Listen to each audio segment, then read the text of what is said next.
Thank you for waiting. I finished checking your adventurer handbook. Here are your commission rewards.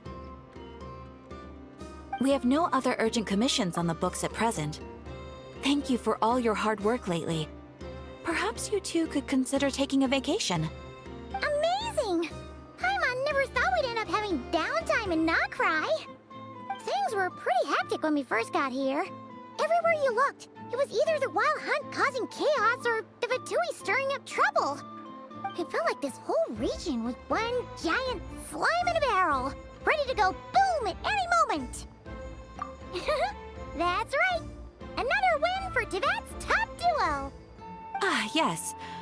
Are you two aware that the Moon Prayer Night is soon to take place? Oh yeah! Lama told us that was coming up soon. Wait, why do you mention it though? Do people in Nasha Town celebrate it too? Paimon thought it was just for moon goddess worshippers. You're partially right. Most people in Nasha Town just see the festival as an opportunity to do business. They do not concern themselves with the religious element. The festival was first celebrated by the Frost Moon Scions. On this day, they would wear moon prayer blossoms and celebrate the birth of the moon goddess through song and dance. They would also prepare food and handicrafts and give them as gifts to others. Over time, it became Nod Krai's most lively festival. Oh, sounds like fun! Great! Well, in the meantime, since Catherine doesn't have any commissions for us, let's focus on some personal business instead. When we first got here, you mentioned that this was where your spaceship landed? We didn't get to follow up on it at the time, because we got wrapped up in that whole rare situation, but now we can finally start investigating it properly. Well, there's a saying Paimon's heard around these parts, which goes, if you lift up a rock, you'll find something you weren't looking for. By that logic, you'll never find what you're looking for while you're searching, but the moment you stop looking, it'll jump right out at you. Could be worth a try though, right? Anyway, Paimon suggests we focus on other stuff we want to do for now, and just keep an ear out for spaceship-related intel as we go.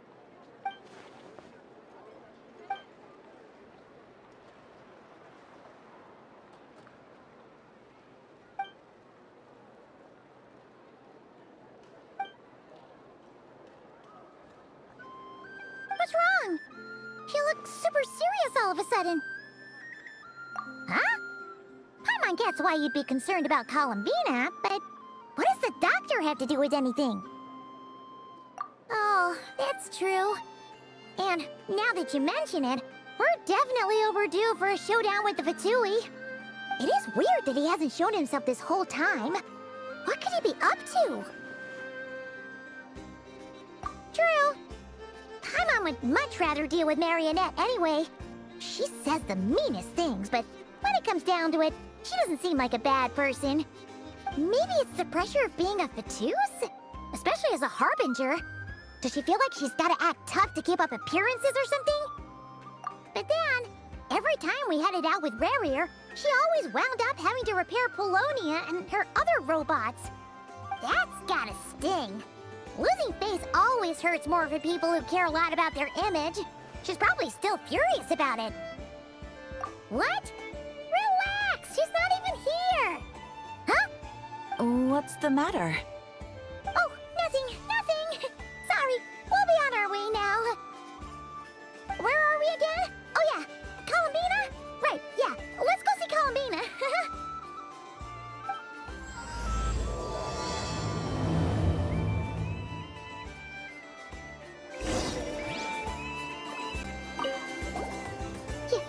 You won't snitch on us, will you? I'm not entirely sure what you're talking about.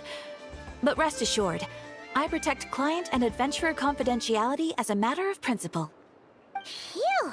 That's a relief. Paimon does not want to get an earful from her.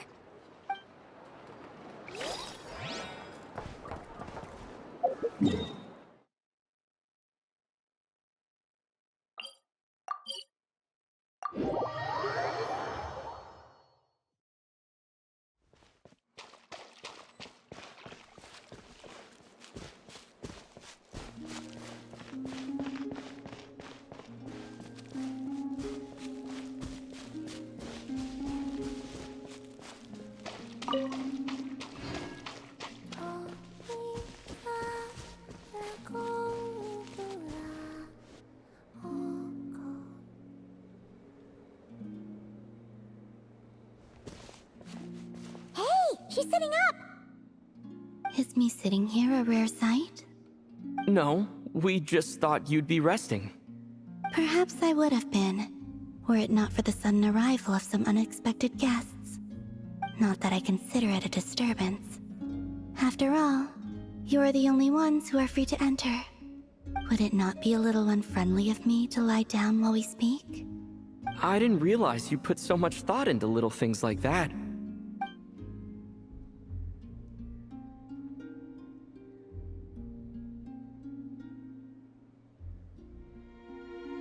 Only sometimes. There have been moments lately where I think about you and your companions. They are warm, mysterious, and cozy memories. Very few of my past memories are anything like that. They say that travelers return home bearing bags full of souvenirs.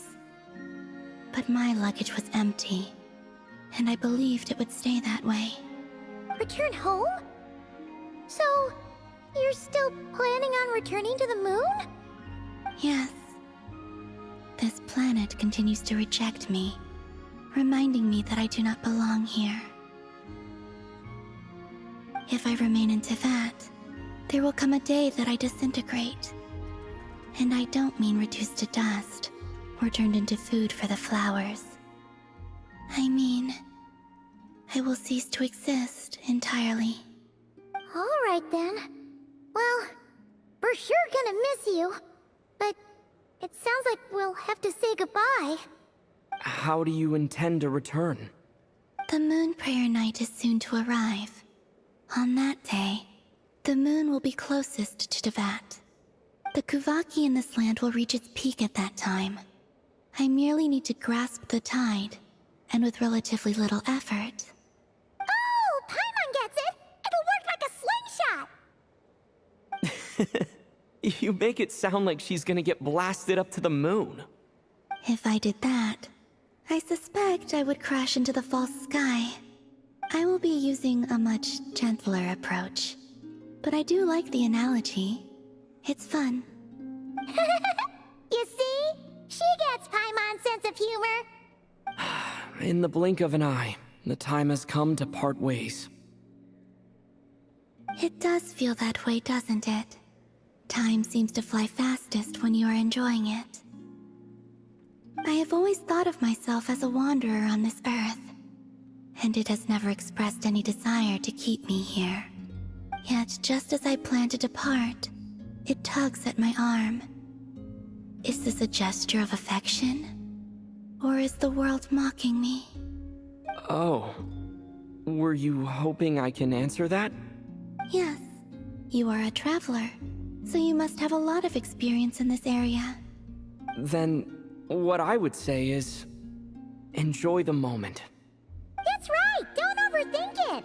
Happiness is happiness and joy is joy! The point is to enjoy it, not analyze it! I see. Then what I would say is, even though I am very tired right now, I am still happy. I can't tell from the tone of your voice. Oh, really? You don't think I sound happy? I'm just kidding. I could tell you were in a good mood today from the moment we saw you. Ah, a joke. Albeit not a funny one. Anyway, I assume you're here about you-know-what. Give me your hand. Actually, it's not that. There's something else we wanted to discuss with you. Oh. Then, do you still want to give me your hand? Or not? Sure.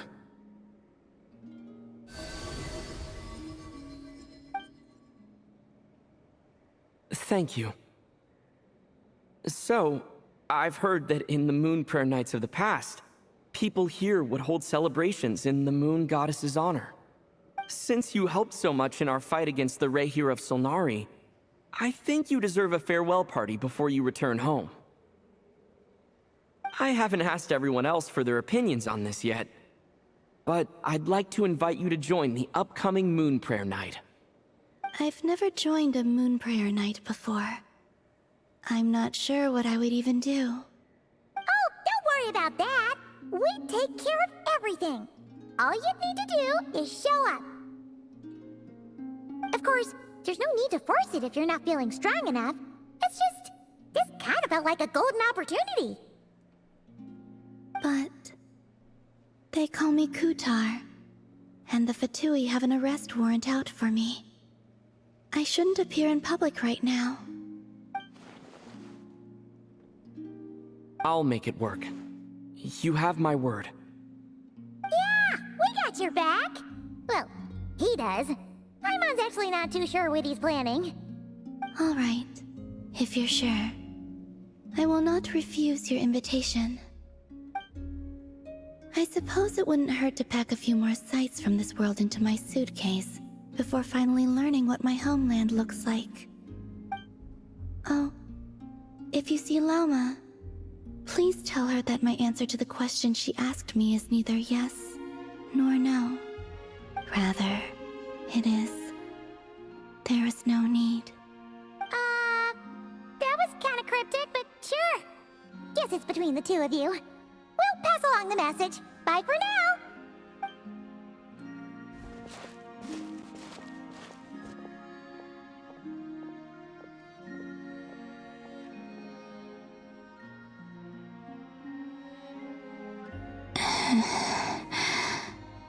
And also, I do not know.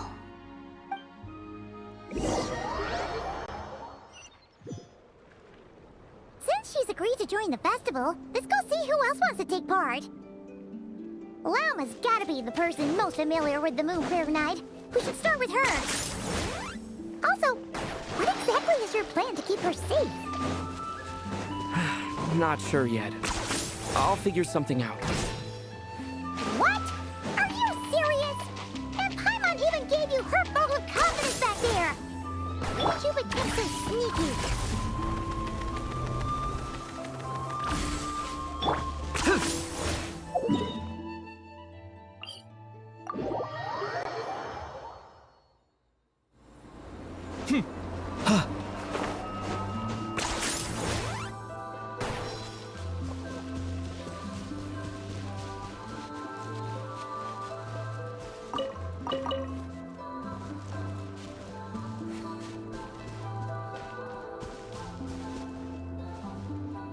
Hey, Lauma! It's us! Huh? Varka? What are you doing here? Beats me. I had a bit too much to drink last night, and when I woke up, I was on Hisi Island. Mr. Varka is helping to oversee Nasha Town's preparations for Moon Prayer Night. He is here to go over some details regarding the decorations and custom cloth designs. Right, yeah, that too. What do you mean, that too? Yes, celebrating this festival is a long-held tradition here in Krai.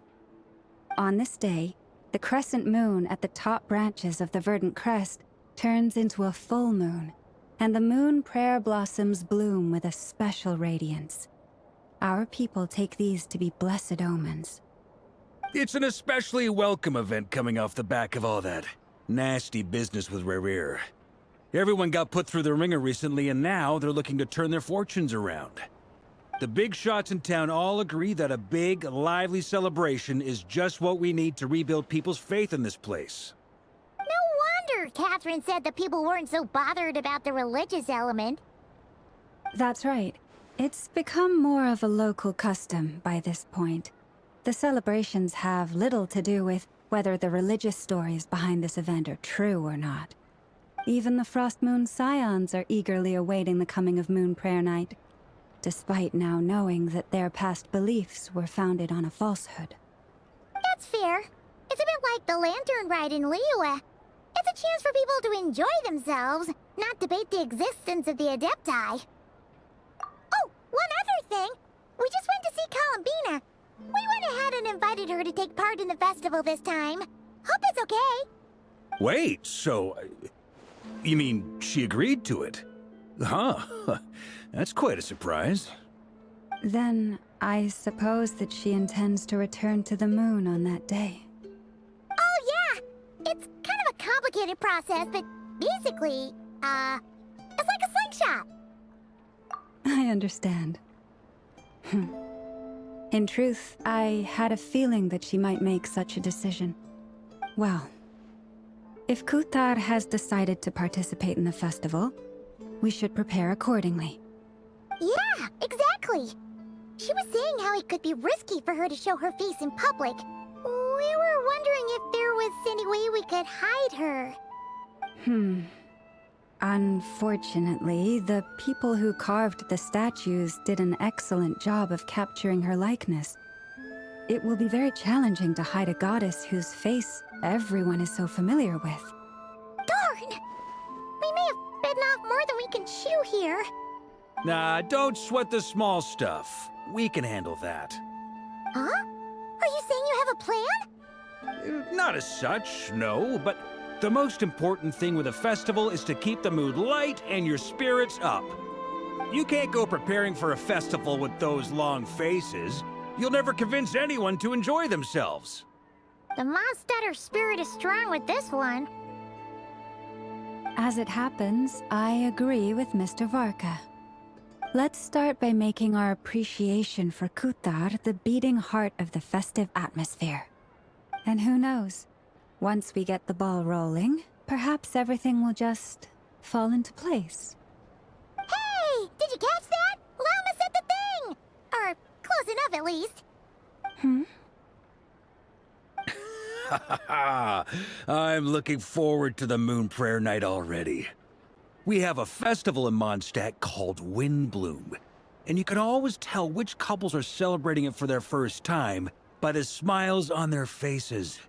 Big, beaming smiles like their whole face is glowing. And I have a feeling we'll get to see that same smile on the Moon Goddess's face at this festival.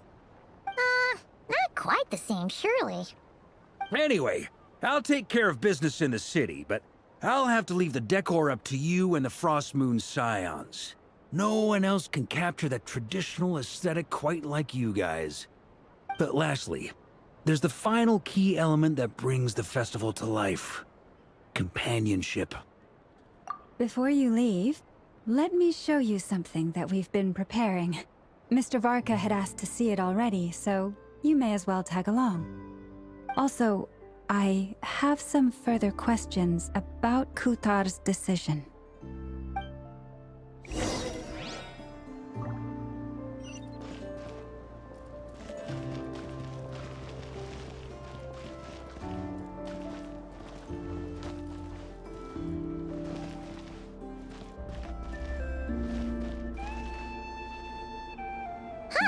What's this?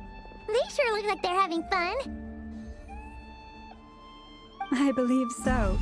Kuhenki seem very skilled at playing drums like these, although I'm not sure where they learned it from. Maybe it's an innate talent? In their eyes, they're probably just playing with toys.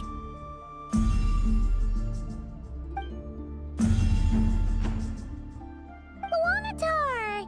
You wanna play too? Yeah. She looks more confused than anything. Maybe we can teach her next time if we get the chance.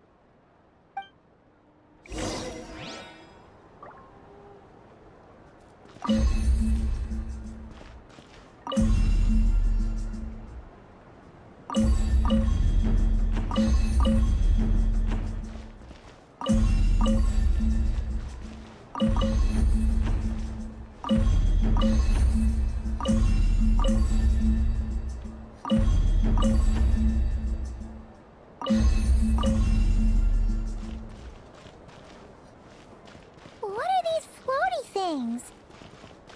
Moon veils. We hang them from buildings in the city during the festival. When you look at the sky through them, it creates a lovely misty effect.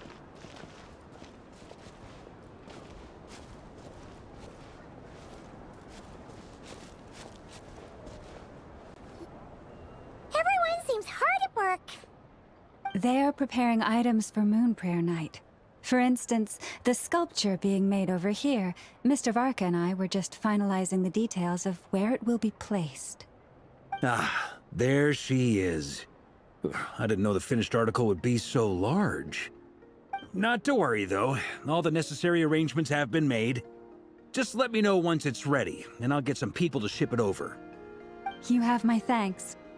And over here, we are preparing a very traditional confection.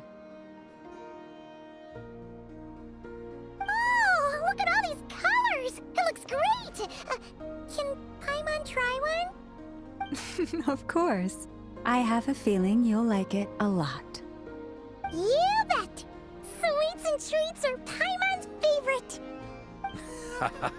If you included those in the Feast of the Moon, I bet Paimon would have joined the Frost Moon Scions by now. There will also be verdant crests like this present in Nasha Town during the festival. The timing of Moon Prayer Night is not completely set in advance. We make a rough estimate, then observe the changes in the verdant crests and moon prayer blossoms to guide us. As such, the wait itself is a fun feature of this particular festival.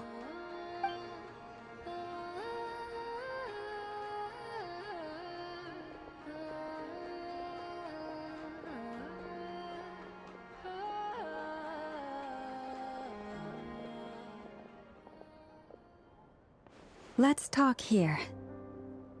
To tell the truth, I am very surprised to hear that Kutar is willing to participate in the festival.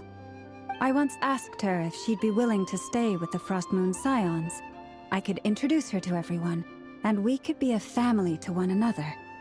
She did not answer, but she has not appeared here since. I took this to mean her answer was no, but if that were the case, she would not have accepted this invitation. Ah. I see. Maybe she is right. Maybe the Frost Moon Scions of today no longer need a moon goddess. But my wish was not for her to come here and be worshipped as a deity. I simply wanted to offer her a place to stay.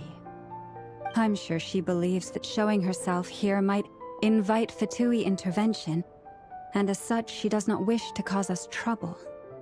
But what really pains me about all this is that this is her birthplace. She ought to belong here, yet no one has been able to grant her shelter. I think I'm qualified to weigh in here. When someone's about to depart on a long trip, what they need is blessings, not burdens. We should wish her the best, not make the journey harder than it already is. Anyway, she's agreed to attend, hasn't she? All we need to do is simply respect her decision. I see your point. Yes, she will soon depart after all. Our job is to leave her with some happy memories. Besides, who's to say her journey to the moon is a one-way trip? It's not like she can't come back and visit if she wants, right? Paimon agrees wholeheartedly. Festivals are all about having fun, so let's keep it simple. All right, I'm gonna head back to Nasha Town soon. Want to come with? I'm guessing you have some other folks to visit there. Sure thing, let's go! Bye for now, Wilma! Thank you all. Goodbye.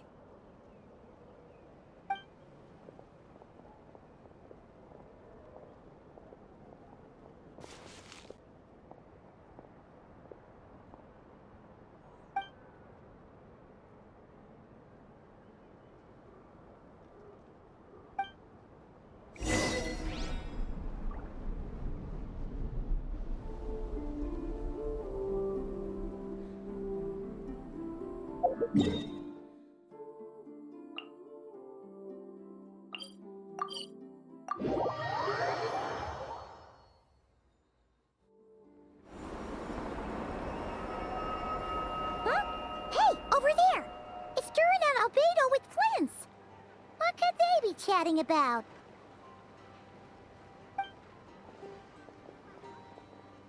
Your guess is as good as mine. Ah, Grand Master, and the Traveler and Paimon. Hello there. It's been a while. Perfect. We have some new volunteers for our investigation. Wait, let me guess. The righteous Lightkeepers are finally ready to hunt down the Abyssal Dragon? Yes, that too. Yeah, right. Oh, wait. Why does everyone keep saying that too?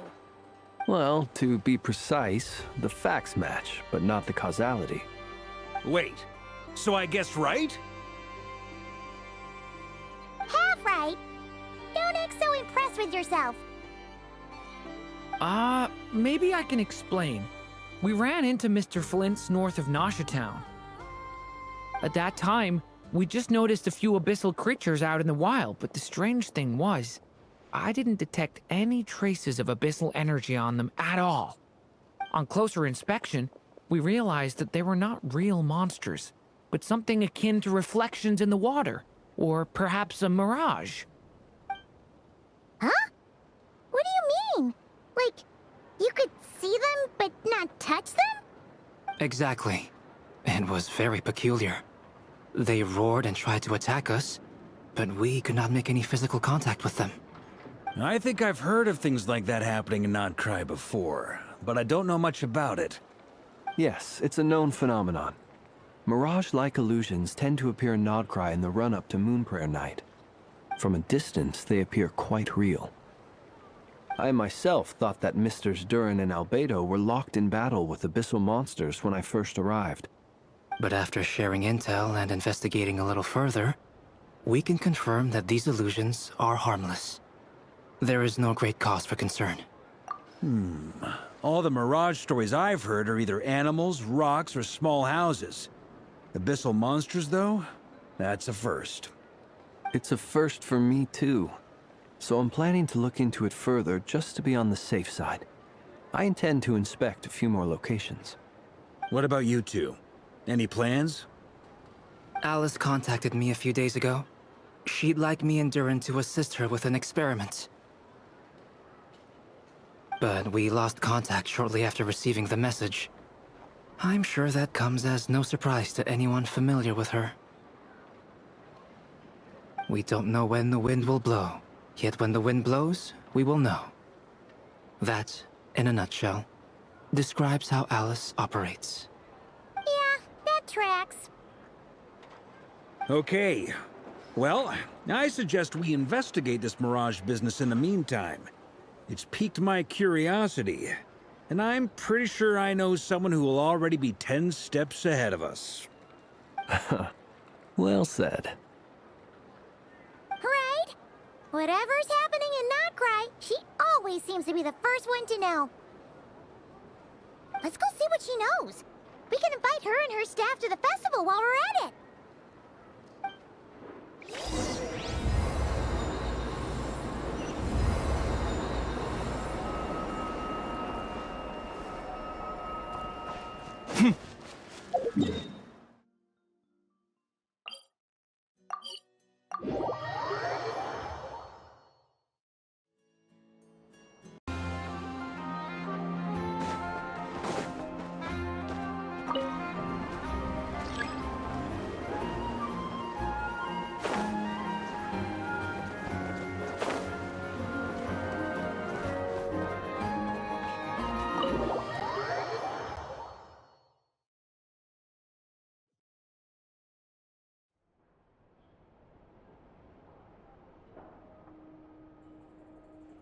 You're right, I have noticed. There's certainly something a little fishy about this situation. Only a little, though. Records indicate that this phenomenon can occur in the days before and following Moonprayer Night. That said, it has always been a rare sight in the past. The odds of encountering these phantoms are similar to looking up in the night sky, happening to see a shooting star, and managing to make a wish before it disappears.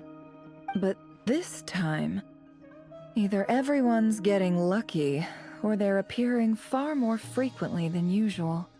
Yehoda's out gathering intel as we speak. In the meantime, let me check off some points of interest. First, the Abyss. The ones we saw seem to be abyssal monsters. Indeed. But we have identified one location where many more of them have made an appearance. And not just monsters, but human phantoms, too. Given the scale and nature of the phantoms, it's almost as if someone's last memories are coming to life.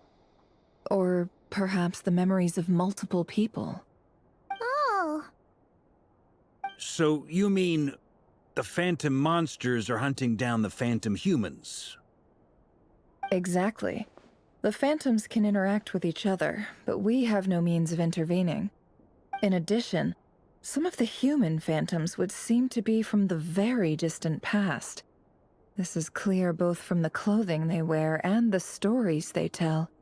They claim to be from Hyperborea, a name which I've heard from Lauma before. If this is true, it means they must be from 6,000 years ago. Did Paimon hear that right? 6,000 years? It sounds like this merits further exploration. That'd be a big help. I'll leave it with you, Albedo. My knowledge of ancient history is non-existent. I used to doze off every time the pre-Knights of Favonius era came up in class. It's quite a miracle that you were able to understand these phantoms' speech, given how long ago they lived. I suppose you're right. But I'll leave the archaeologists to ruminate over that conundrum. As an intelligence broker, my sole interest is in the value of the information I gather. Which, in this case, hopefully means earning myself some good favor with our dear Lady Moonchanter. So calculating. Whew, this intel broker logic always catches Paimon by surprise. Sounds to me like we could split the work up. I think the abyssal phenomenon is best left to Albedo, Flint's, and me.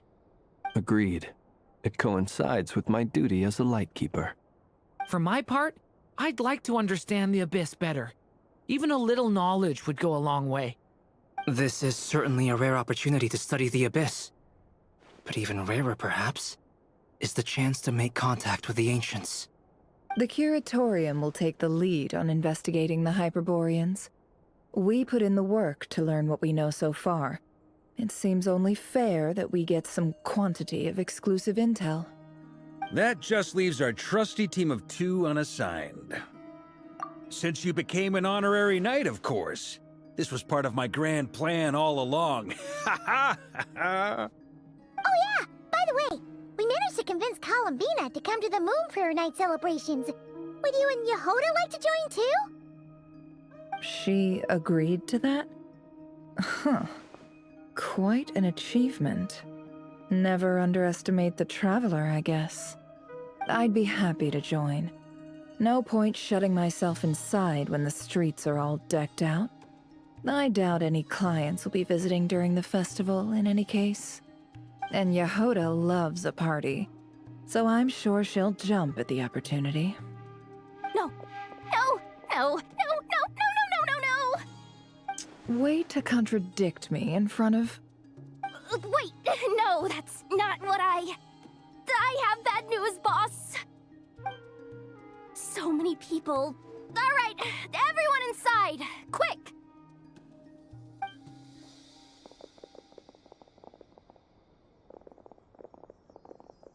This is gonna sound crazy, but hear me out.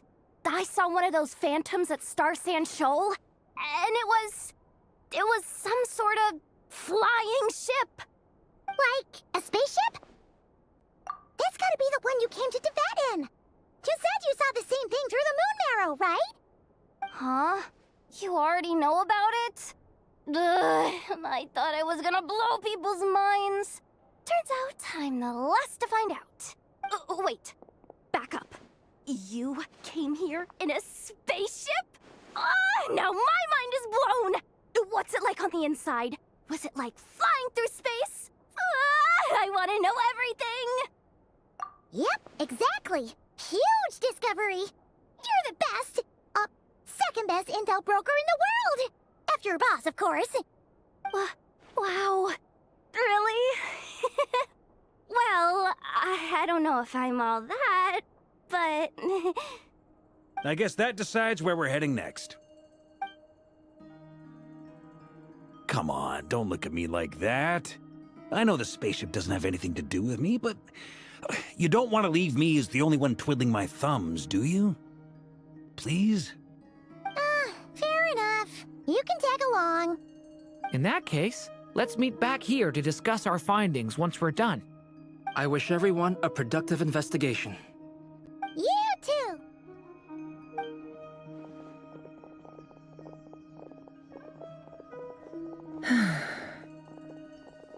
What's up, boss? Aren't we gonna head out? Tell me, Yehuda, when did the Curatorium start giving out intel for free? Oh, sorry, boss.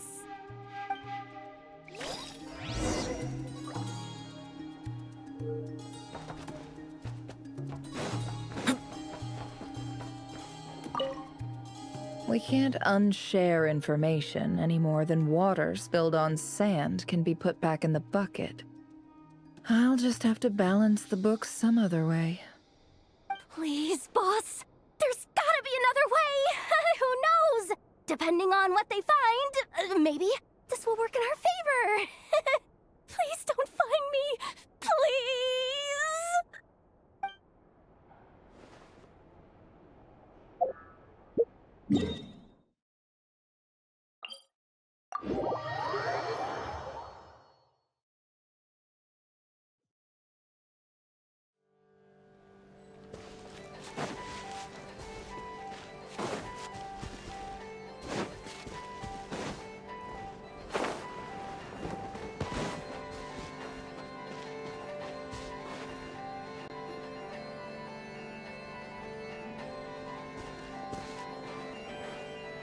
Wow, what do you know? Yehuda was right on the money. This Phantom really is your spaceship. But that's so weird. Why would it show up here? Is it some kind of projection? Or a ghost? Like, maybe it no longer exists, but somehow it left an afterimage? Ah, you're already here. Miss Lauma, what a surprise. I thought you were busy with festival preparations. I was, until one of our people informed me that a strange sight had appeared at Starsand Shoal. No one's ever seen something quite like this before. I thought I should see it for myself. Same here. Oh, so we heard that these things appear around the festival period. Any idea why that is? Unfortunately not.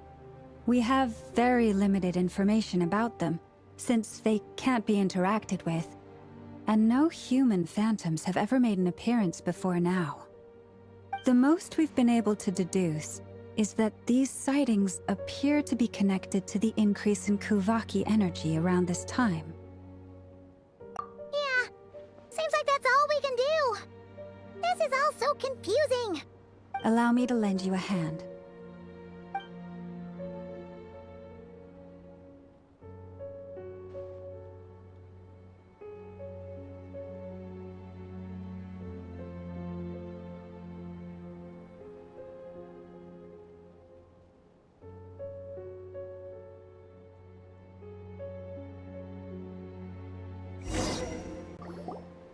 Everyone, our friend here should be able to provide us with some information.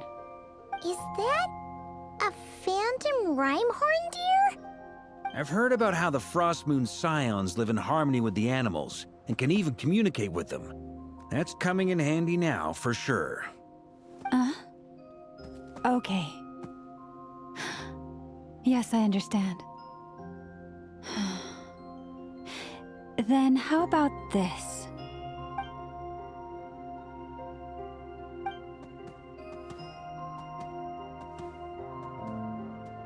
Oh, it's leaving. It appears to share our curiosity about this giant spaceship, so I asked it if it wouldn't mind investigating along with some friends. In return, I told it about some nearby spots where the wild fruit grows abundantly. We may live in a different era from these phantoms, but I trust that the terrain, climate, and ecology here are more resistant to the effects of time than some things are. Let's give them a moment and hope for the best.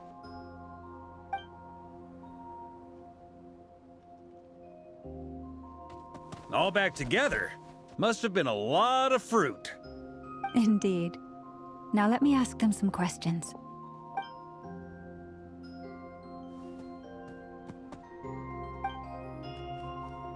It did find a lot of wild fruit, enough for them to feast for a long while.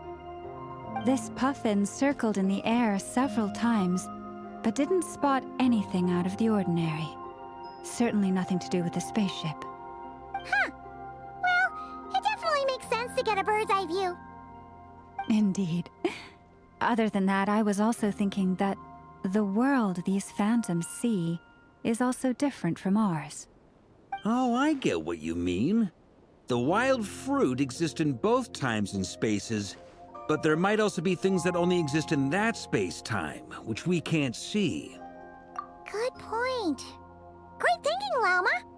Blunthorn rhinos can use kuvaki to shift great rocks, but this one says it couldn't get that ship to budge by even an inch.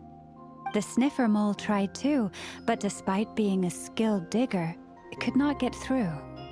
They say that the spaceship looks robust and undamaged. It seems completely impervious to any and all attacks. Whatever lies within is well defended from harm. So, just like us humans, there was nothing they could do about this spaceship either. Yes, still, they deserve our thanks. We are grateful for all your efforts, dear friends. Now go, and enjoy your feast. I've noticed some other human phantoms gathered nearby. Come on, let's go talk to them.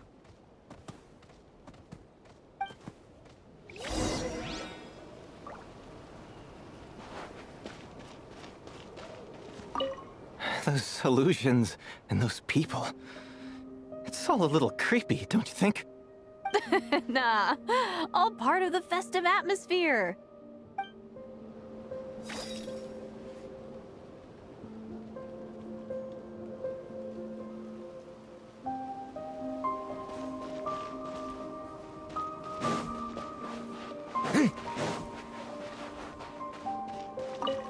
Have you ever seen anything like this?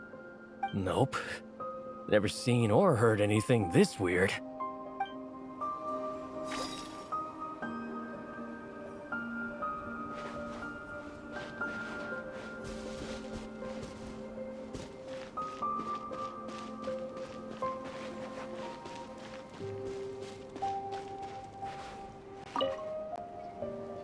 What is this thing? I've never seen it move, and there's no way to get inside. Goodness knows. My grandpa says it's been sitting here at least since his grandpa was still alive. What about his grandpa? Did he say anything to your grandpa's grandpa about it? Huh? I don't know. In all likelihood, it was here back then too.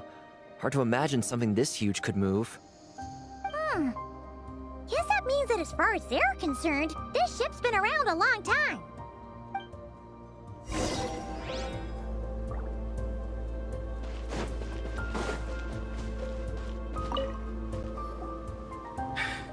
Come on, brothers. If we can get even a small chunk off of this thing, it's gotta be worth a fortune. Today is the day we strike it rich. Huh? You mean Paimon? Yes, brother, I shall join you. Let's make our fortune. We should go with them. What the? This thing is crazy tough. I can't even scratch it. What's it made of? Sorry, brother. Looks like we'll have to seek our fortunes elsewhere. Enjoying yourself? I was just seeing if I could influence this phantom's perception by playing. But nope, no dice.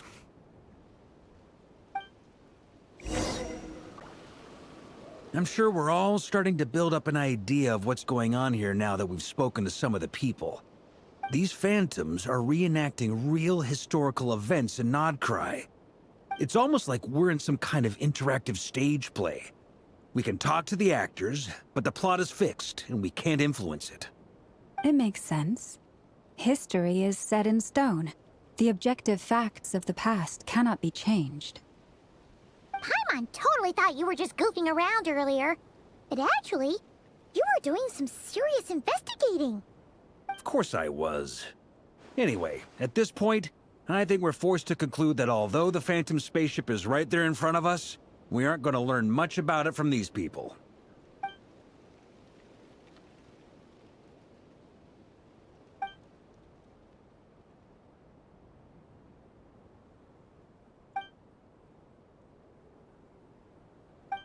Don't be discouraged. If nothing else, this is proof of the ship's existence. And think about it. So many people tried to hack their way inside, but no one could get the door open. It's made of very tough material. To me, that says that we'll either find the ship itself or the story behind it. It's just a matter of time. Huh. Every now and then, when Varka gets serious, he actually does seem like Grandmaster material for once. I wonder how the others are doing. Let's head back for now. Sounds good. Also, drinks are on me if Team Knights of Favonius is the first to finish. Wait, we have a team name now? Am I in Team Knights of Favonius as well? You're very welcome to join. We've even got a cathedral ready for you. Isn't that technically blasphemy? You wouldn't dare make a joke like that if Barbados was in earshot. Nah, I'm sure Barbados doesn't mind a little harmless blasphemy once in a while.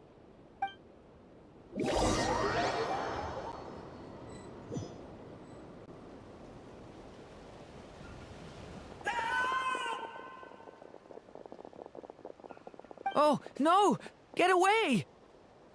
Oh.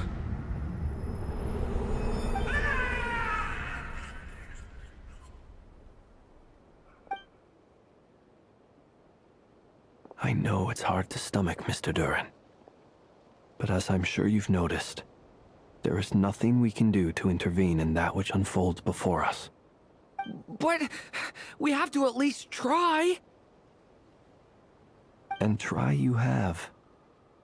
But are you aware of how many unsuccessful attempts you've made now? I wasn't keeping count.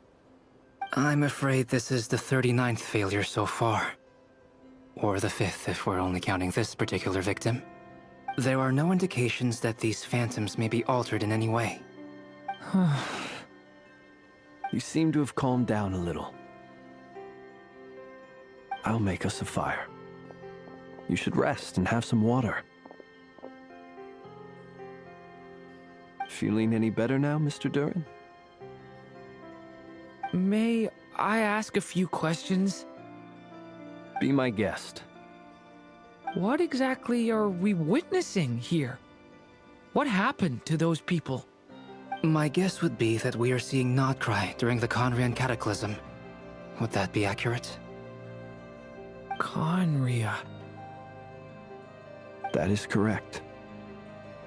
As you know, once the Abyss senses even the tiniest crack, it floods in and spreads like wildfire. There was a time in the distant past when it permeated all of Krai, causing immeasurable harm. The people paid a terrible price to heal this land. Then 500 years ago, the whole of Teyvat suffered an abyssal disaster. Once more, Krai was dealt a devastating blow. I see.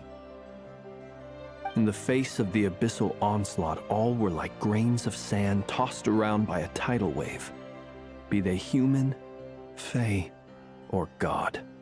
The moment you witnessed is but one drop in a whole ocean of catastrophe. All right. I guess that answers my second question, too. I wanted to know why there's nothing I could do to help them, and that's because what we are seeing is history. That would be my guess as well.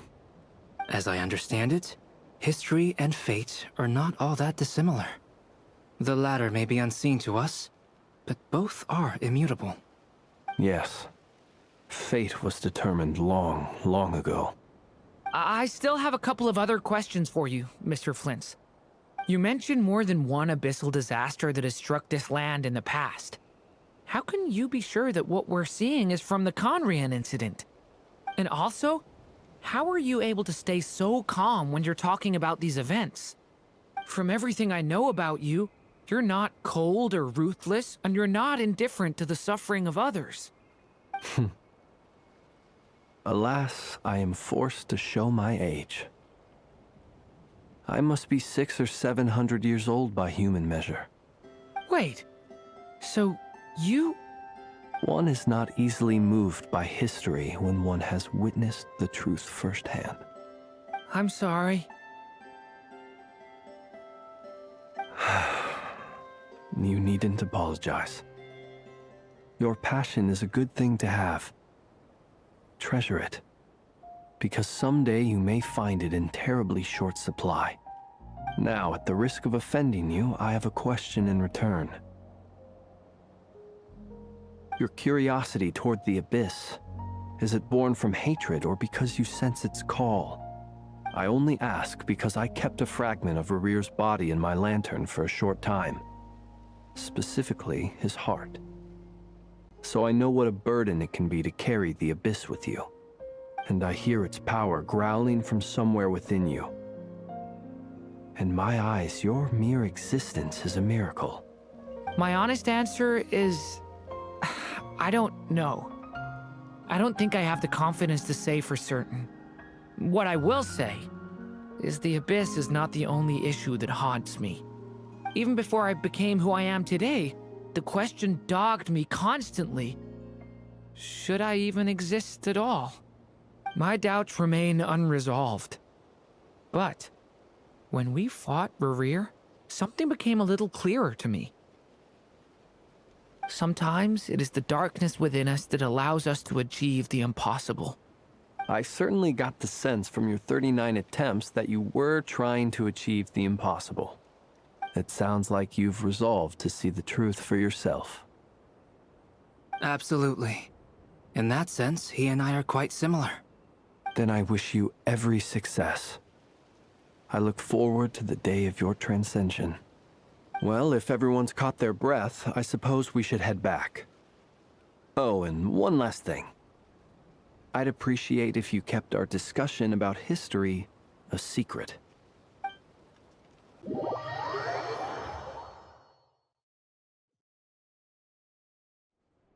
Incredibly, our separate investigations led us all to the same conclusion. Hooray for consensus! Yeah, but we barely learned anything, though. I totally thought this would be the mother lode. Talking with the ancients? I mean, come on! But nope, all we got was useless snippets of conversation. And all this stuff about moons and hyperopia. What a load of baloney. Seems like people back then had a few screws loose. I understand your frustration. We found the same issue. Each phantom only showed a very brief moment in time. There isn't much value to be found in these miscellaneous fragments of a civilization's history, no matter how glorious it may have been. If there's a silver lining, it's that these phantoms are harmless to the present reality. They shouldn't get in the way of the festivities. Paimon agrees. And not just because it's the first thing she understood in this whole conversation. You look disappointed, Nefer. Is something the matter? What do you think? We all worked our tails off, but the only one to gain anything from it was you, Lady Moonjanter. Well, please do share the Hyperborean records with me. I will gladly inscribe them in our people's documents. Oh, duh! Yeah! That was it! Hyperborea! Hyperborea. I'm serious. Only an expert in the Frostmoon Scions and their history can turn these records into valuable research material. The alternative is to let them gather dust on the Curatorium's storage shelves until the pages turn yellow. Nefer, you're wise enough to know that cooperating and sharing the profits is the best course of action here. Well, that goes without saying. Sure, let's do that. Huh? But didn't you say we aren't supposed to give out intel for free? Sorry. Shutting up. Shutting up. Now is not a good time to push Nefer's buttons. Anyway, back to Moon Prayer Night. I'm thinking that we should prepare something a little special, aside from the usual decorations and so on. You mean a parting gift? Can't go wrong with food. Although, does food go bad on the moon? Perhaps a lantern would be a better choice. It might be dark up there. It could prove difficult to light a lantern on the moon. Magical stones might serve that purpose better. What about a clockwork mecha model from Fontaine? I've got a whole bunch at home. I use them for fighting practice in my free time. None of these sound like things she would be even remotely interested in. But we don't interact with her enough to know what she likes. Yeah.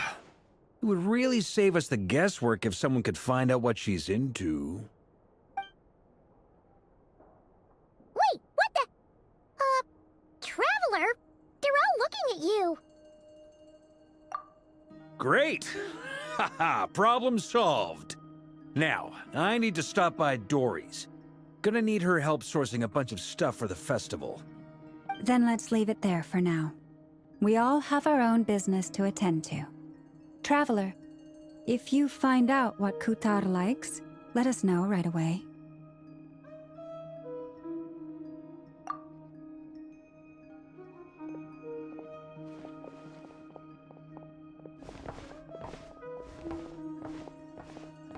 Is something the matter?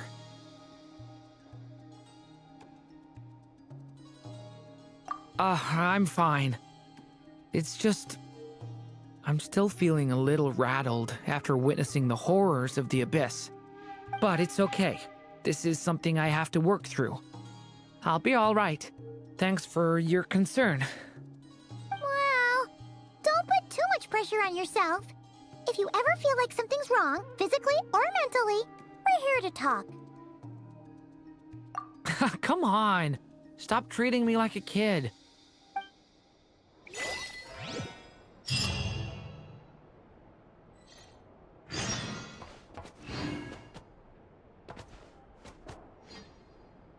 Which is why we need a lantern guaranteed to work on the moon. Yes, I have a few ideas, but the lantern itself is the easy part. The real issue is how little we know about the lunar environment. Wait, you two are serious about this? Let's just say I'm intrigued by these shining magical stones that Mr. Albedo has mentioned.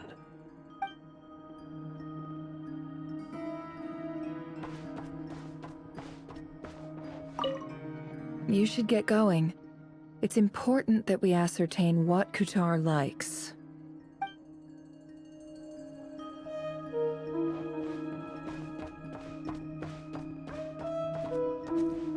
Could you do me a solid and try to smooth things over with Boss Neff?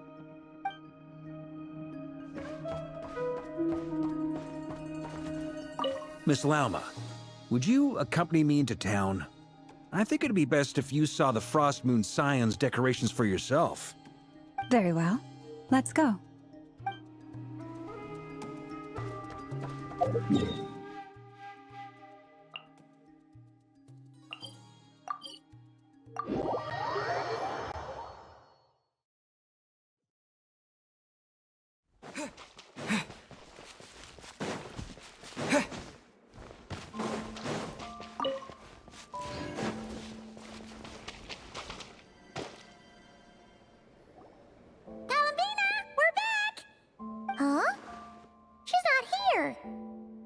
Weren't there a few Kuhenki here last time, too?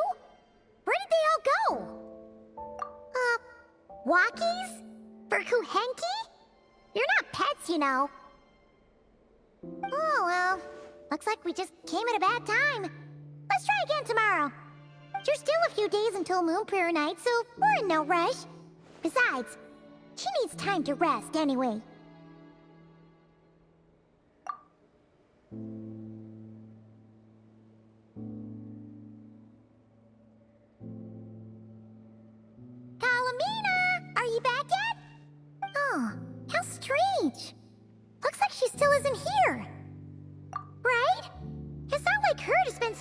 outside. Especially since she's worried about attracting unwanted attention. What about Lunatar? Lunatar, you there? Hey! Do you know where Columbina went? Sorry, didn't understand. But if you know where she is, could you take us to her? Yeah, that's even stranger. What about him? Oh, that's not good news. They change color when Columbina gets weaker, right? And they look super pale right now. Good idea. She might know what's happening.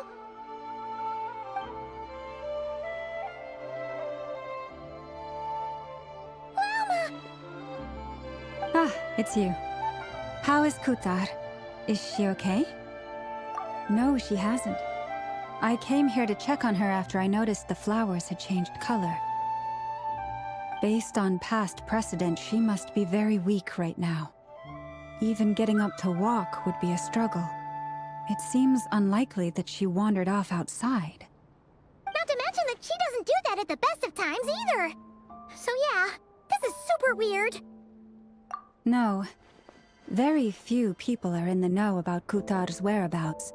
And if anyone suspicious had visited, they'd have left some sort of evidence. Come on, let's go to Nasha Town. If anyone has seen her, someone there will know about it. It's not Krai's information hub after all.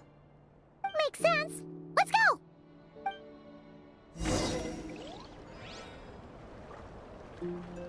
Hey!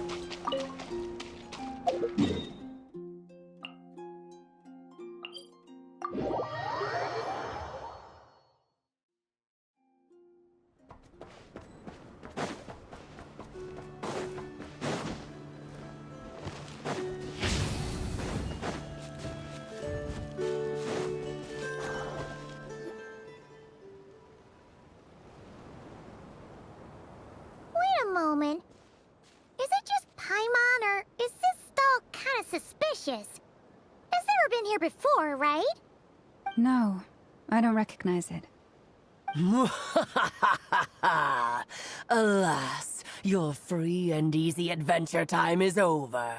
Now, prepare to face the final boss of Nod Krai. Whoa! Where'd that voice come from? Not sure, but it's definitely hostile. No, not that way. The final boss is right here. The sniffer mole? That's the final boss? Surely not. Also...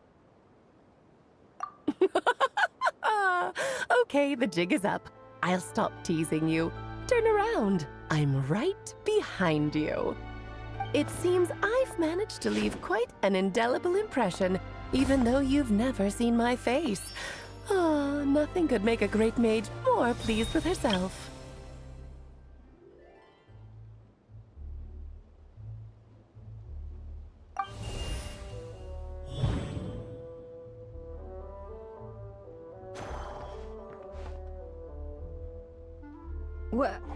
What is going on? I've heard that all the big shots in Teyvat have long, wordy titles that stun people speechless when they make their entrance. Unfortunately, none of them are affiliated with the Hexenzirkel, and we ourselves keep a very low profile. The notorious name-dropping doesn't quite work for us. Still, I, for one, think I'm really quite amazing. So that didn't stop me from coming up with a title anyway. Alice? It's really you this time? Not a lantern or a Dodoko, but Alice in the flesh? Oh, that's right. So, what do you think? How does it feel to finally meet me? You look like... Oh, that's the first thing you thought. A little surprising, but that actually makes me very happy. Because that means that when Klee grows up, she'll be just as stunningly beautiful as her mother. So she's a friend of yours? Kind of. Does actually the first time we've seen her in person. I see. Madam Mage, that was, quite a powerful entrance. I certainly won't be forgetting it anytime soon. It's okay, Lauma, don't force it. Paimon will do the honors. This is Alice from the Hexen Circle. She's a friend of ours. And of Arcus, too. That's right! She's a good person, just kinda unpredictable. Well, what is the human heart if not unpredictable? Hmm? If we could not do as we please, how would we differ from machines? I am Lauma, Moon Chanter of the Frost Moon Scions. It is a pleasure to meet you. Oh, I know. Before you got here, I spent a good, 15 minutes getting up to speed on Nocturne's present situation. In other words, I've read the whole in the last episode part, so we can skip the pleasantries. Fair enough. Well, Miss Alice, I can already tell that you have quite a unique personality. He'll get used to it. Paimon sure is. So anyway, what are you doing in Krai, Alice? Oh, I thought I told you already. This time, I'm the final boss. And what a formidable foe I shall be. Powerful, confident, decisive, and good luck finding my weak spot. You will never succeed. Aw, drat. My one weakness, and you found it in an instant. Fate has been dealt a devastating blow. Thus falls the great Dodo King.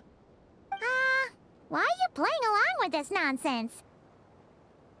For funsies, of course. What's wrong, Paimon? Are you disappointed in me? Am I a gigantic letdown? No, it's just... You seem like a busy lady. And this is the one time you've shown up in person. Paimon figured it would be for something more high stakes than just goofing around. You're quite right. I'm here in Krai because something big happened. Something big enough it caught the attention of the Hexen Circle. It concerns the 3 moons, Tevat's borders, and of course, the moon goddess you are currently searching for. Kind of. Why don't we discuss this over a pot of tea? My main reason for coming on this trip to Tevat was, of course, to have some fun. But I do technically have a job to do as well, namely, maintaining the stability of Tevat's borders. I'll skip over the complicated parts, but to sum it up, abyssal energies are all that lie beyond Tevat's border. We'd find ourselves in a real pickle if they ever made it through. And the phantoms you've been seeing are a sign that the border has been disturbed. No wonder they tend to show up around Moon Prayer Night. Is it because the real moon is now so close to us that its power can cross the border? In part, but only a negligible amount passes through. Just enough to influence the verdant crests and so on. And as you've noticed, there has been an unprecedented number of phantoms appearing this year. The influence of the moon beyond the border cannot explain this. No, there is another far greater factor at play. The trilunar syzygy. A trilunar syzygy. Eons ago, before the heavenly principles came to Tevat, it was the then 3 moon goddesses who controlled the laws of this world. Oh, that's exactly it!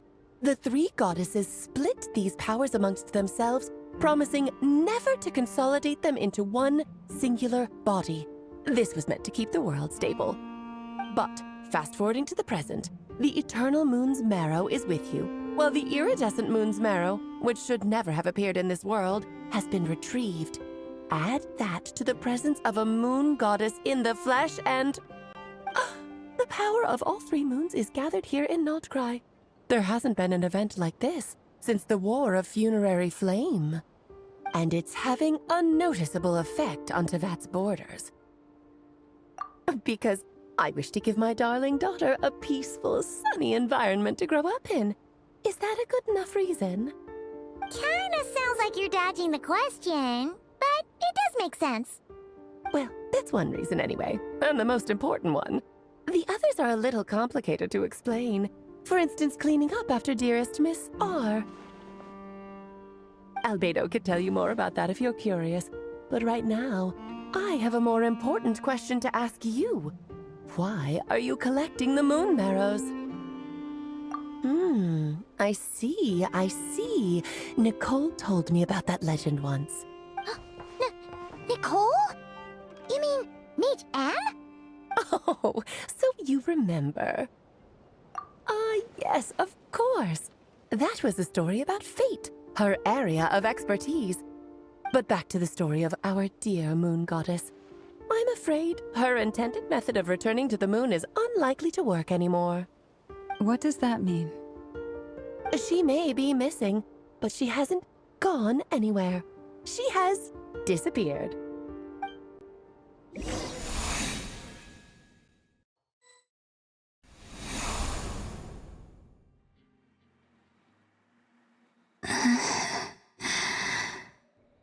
My body is so heavy.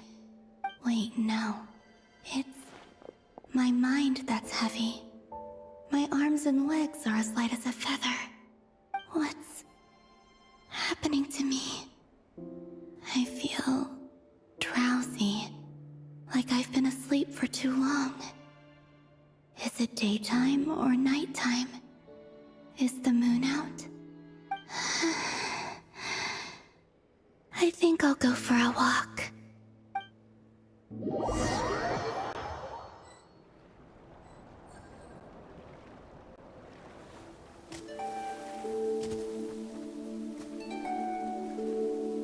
Are you out for a walk too?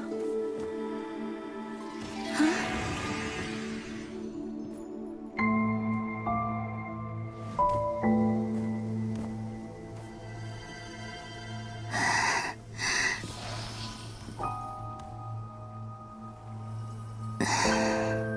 The day has come at last.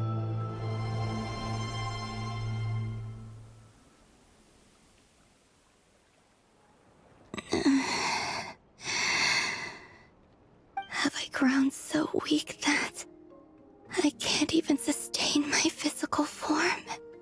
But Moon Prayer Night is nearly here. I was so close to returning home. Death is near. Is this how it ends for me? Will I return to the moon after I disappear? Or... I don't want it to end like this. So far, at least, I still exist. Even if not physically, I can still feel. But as my power wanes, I'm sure that too will fade. I suppose I might take one final look at this world. The world where I was born.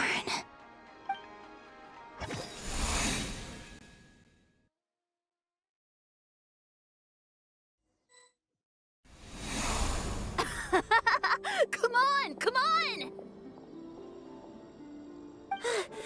Wait for me! The Frost Moon Enclave. How much it has changed since I was born. These decorations, they're so heavy. It's times like this when you kind of wish men could be priestesses and acolytes. How fascinating. I've never had the chance to be privy to people's private lives in this way. In the past, people would get so solemn and serious the moment I showed my face. Like they were frozen stiff. Karina, Lametti, it's time to eat. Coming. I want to watch them a little longer.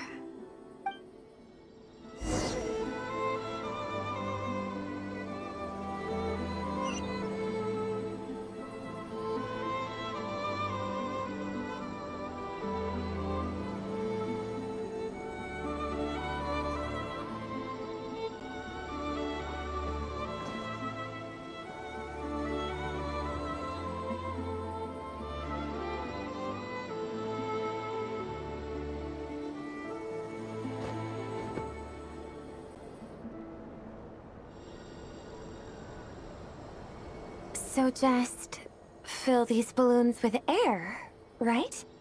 Yep. Try a couple now to test things out. The rest can wait till Moon Prayer night.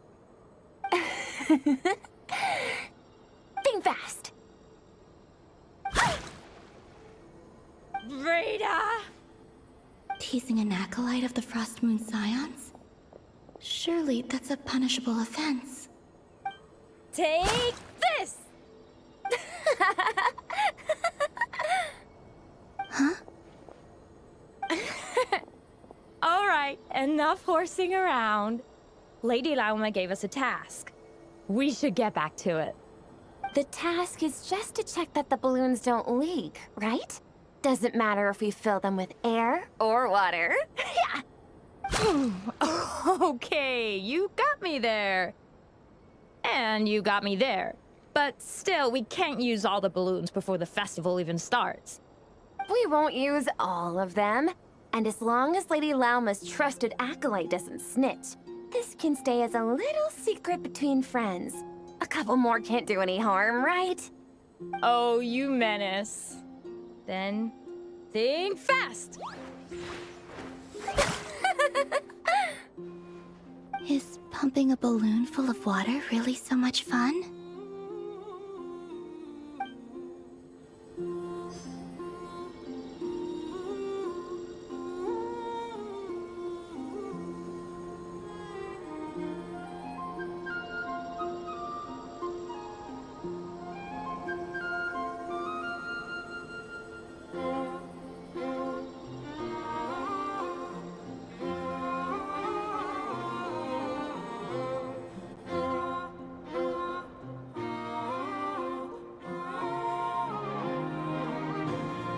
I'm sure you're both tired from playing all day. Come on, eat up.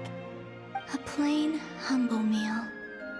That has always been the way of the Frost Moon Scions. Huh? How come Lamatti got a midsummer berry dessert? Oh, I always get Lockaberry. I don't mind sharing. You can have a bite of mine if I get to have a bite of yours. They're sharing food? I've never shared food with anyone before. Even at the Harbinger tea parties, everyone just ate off their own plate. And when I couldn't finish my food offerings from the Frost Moon Scions, they'd leave the leftovers out under the moonlight for the animals to claim. Hey! That was 2 bites! Oh, then you can have another bite of mine. Oh, you too. Oh, don't fret now. Here, have some of Granny's too. So this is what it means to be family.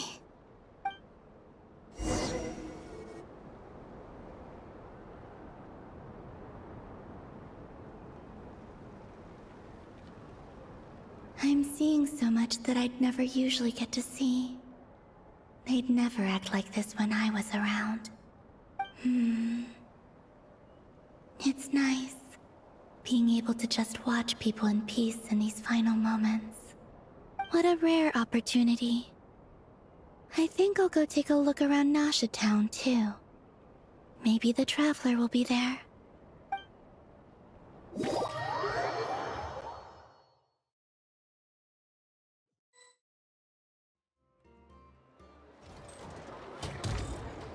After the War of Funerary Flame, the Moon Goddesses were no longer recognized by Tevat.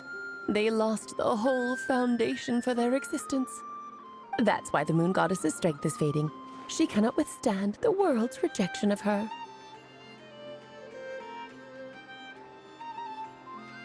To be more pedantic about it, the Moon Goddesses did something to offend the heavenly principles, and that's why they were ousted. Something of a recurring theme in Tevat's history. Theoretically, speaking so candidly should put me in their crosshairs too, but they can't tell me what to do. I'll say whatever I want.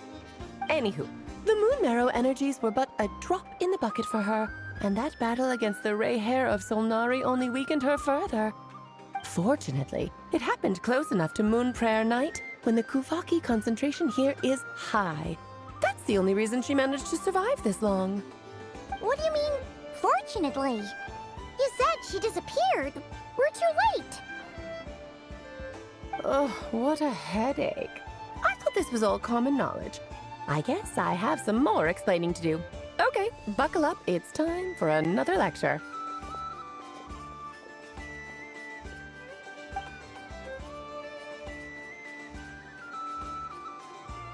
Now, I said earlier that the moon goddesses lost the foundation for their existence. The reason for that has to do with the natural order. Basically, the rationale for their existence in Teyvat was lost. The same logic applies to the present moon goddess, too. Consider her existence so far. Her comrades in the Fatui called her Damselette. And she was worshipped as Kutar by the Frost Moon Scions. But these connections have now been severed, whether by her hand or yours. So, the rationale that once sustained her existence is now gone. Wait, we did that to her? Oh, well, strictly speaking, yes.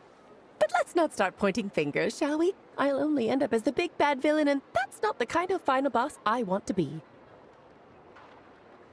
Of course I do. I'm only the greatest mage in the whole entire world. Now, if you wish to find your moon goddess, there are two problems we need to solve. Firstly, we'll need to strengthen the connection between her and Teyvat, at least enough to sustain her until Moon Prayer Night. Strengthen her connection. But does that mean I'll have to rally all the Frost Moon faithful behind this? I'm afraid a bygone faith and a former home won't be of any help to her now. Do you know her name? Her name? Oh, yes. Names are very important things. A name is a fundamental concept that anchors one's entire existence. Then your first job is to find it. As a moon goddess, I'm sure she must have a name she identifies with. Neither Columbina nor Kutar is her true name, and she's never really accepted either of them. So, finding out her real name is enough to sustain her existence? Yes, I know it sounds like a small step, but every journey begins that way. So for now, that's all we need to focus on. The second problem is with her plan to use the moon marrows to return to the moon. Unfortunately, piercing through the false sky will take an enormous amount of power. Given her current condition, she won't be able to provide anywhere near enough power, even if she recovers her physical form. But no need to fret. Nicole's the expert in this field, and I'm sure she'll figure something out. Wait, Mage N is going to help us out too? That means we've got 2 Hexacircle mages on the case. This is turning into a pretty big deal. Actually, this is more of a side quest for me. Like you said, I'm a busy lady, so I can't stay for too long. I'll have to return to Teyvat's border soon. That's the upside you get for looking out for my little Klee. Hopefully that will incentivize you to carry on keeping her company in the future. Anyway, jokes aside, you'd better get moving. It will take quite a miracle for the moon goddess's consciousness to hold out till Moon Prayer Night. Oh, I suppose I might as well tell you where Nicole is before I leave. Off you go now. Time to meet your new friend. Oh, yes, and a little suggestion. Don't forget to mind your heads. What? I wonder how Durin's doing. I should really go see him before I head back. You really are super busy. I most certainly am. There's so many children I have to keep tabs on just in Mondstadt. Durin, Albedo, Venti, Varka. Klee didn't make the list, huh? Of course not. Klee is my pride and joy. I have no qualms about her, because she's the best child in the whole wide world. Yep. Klee's a little angel. I'm glad you agree. Well, all the best. See you when I see you.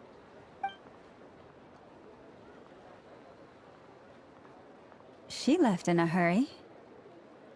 Yeah, she didn't pack up her stall. Should we handle it for her? I must say, I'm now very curious about her daughter. Klee, wasn't it? What's she like? That's a long story. Come on, we'll fill you in as we go.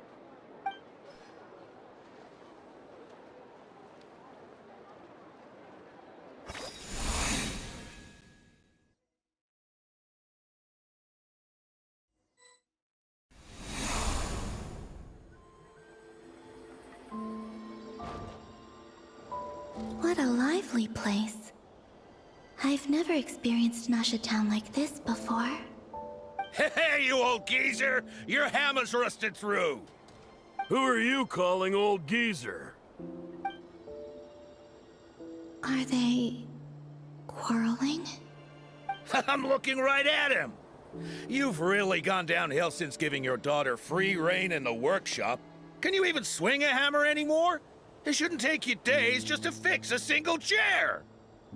You might as well use that hammer to massage my back for all the good it's doing. Don't run your mouth, or you'll get a back massage that'll put you in bed for the rest of your life. Look, the materials haven't arrived yet, all right? You know how busy it gets in the days before Moon Prayer Night. I'll bet you send all the materials to your little princess. Blood's always thicker than water, huh? All right, you've made your point, Uncle Koski. As soon as the materials arrive, fixing your chair will be the #1 priority. And Dad, if you've got time to chat, why don't you lend me a hand, See? Lolka knows what the score is. I guess they're friends. But the way they spoke to each other was so ugly. Then again, it wouldn't be the first time I've seen something like this. Columbina! Sing outside my door in the middle of the night one more time, and I'll unscrew your vocal cords. You hear me? Oh, Zandrone. So that was her way of trying to be friends with me. What a pity. I won't get the chance to say any ugly things in reply.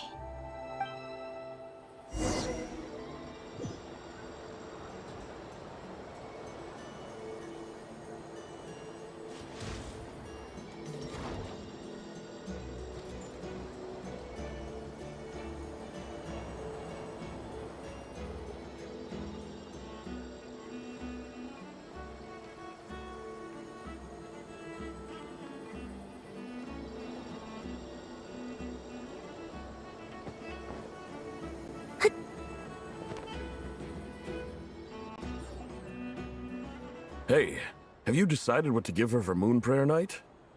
I sure have. She's gonna get the surprise of her life when she's least expecting it.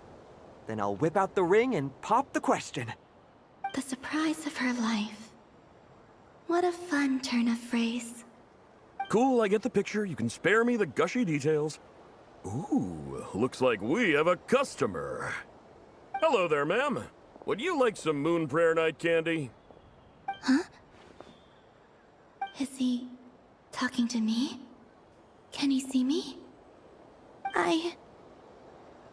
Here you go. Oh.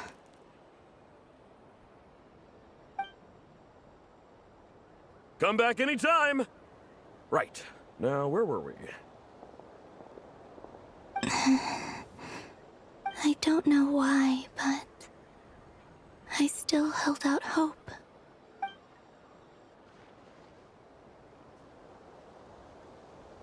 The most important thing right now is to find that mage. This name thing seems super important too, but where do we even start looking? I'd better go pay the Fatui a visit.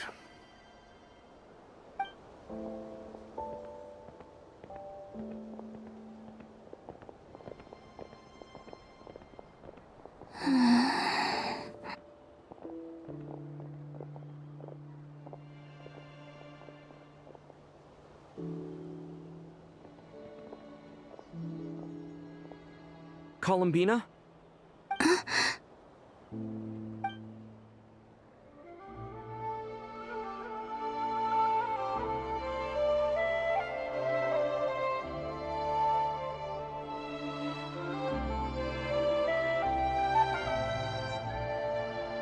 traveler. Let's go! This is no time to be spacing out!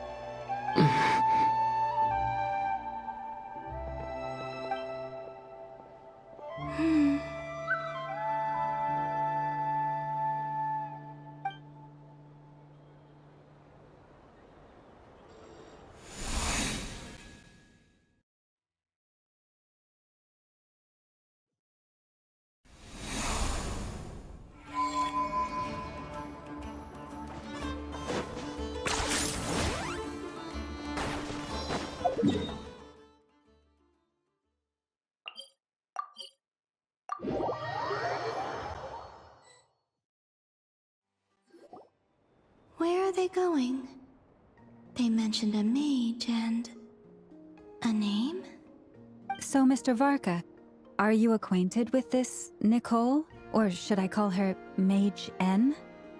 Ah, not really. We've never met, though she has come up in conversation. From what I've gathered, Alice kinda took Nicole under her wing. Taught her how to speak in a more ladylike fashion, that kind of thing. Huh. Hard to imagine Alice as an etiquette coach. Yeah, Alice is a larger-than-life personality, I'll give you that. But then again, that's why she's able to draw such an eclectic mix of people into her inner circle.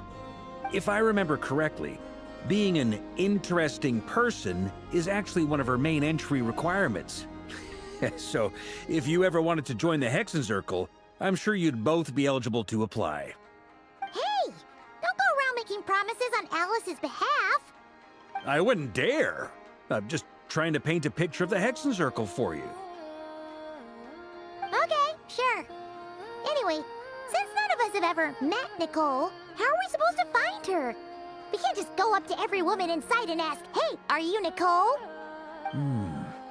Maybe something she's wearing will give it away? Like, a windbloom pinned to her chest or something. Wait a minute. Alice never said Nicole was from Mondstadt. Oh, true. That would be... this young lady, then?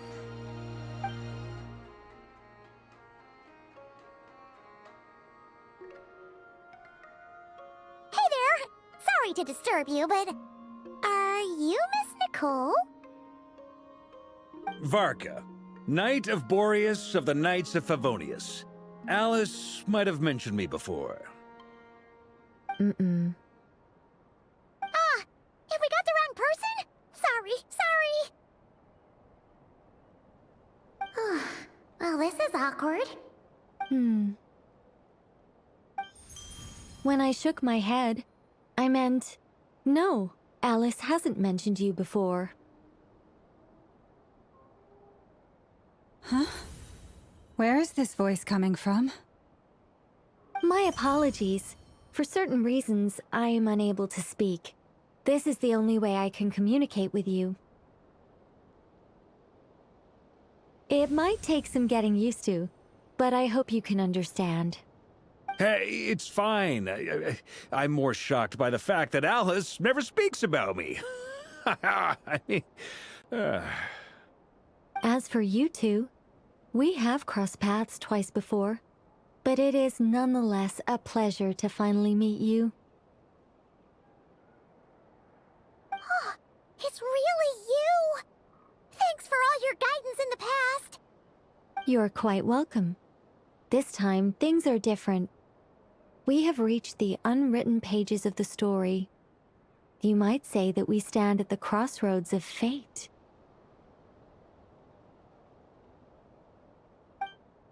Now then, allow me to formally introduce myself. My name is...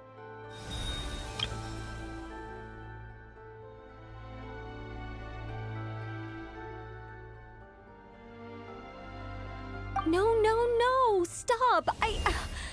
Alice! I can't believe it! I had a whole speech prepared. I'd agonized over every single word. She always picks the worst moments to ruin other people's plans.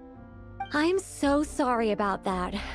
Alice took the liberty of devising some bespoke self-introduction magic for each member of the Hexenzirkel. But I could have sworn I deleted all of the triggering conditions for it.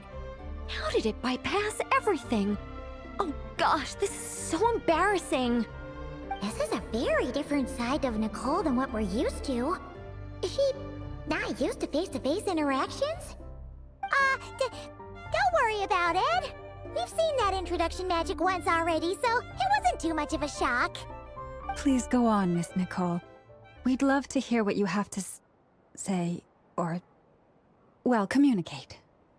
Huh? Are they talking to this lady? But...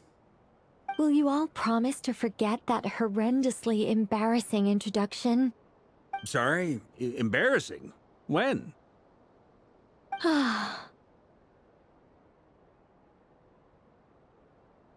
Yes, my name is Nicole, and I am one of a very few angels who have retained both their preferred form and their power.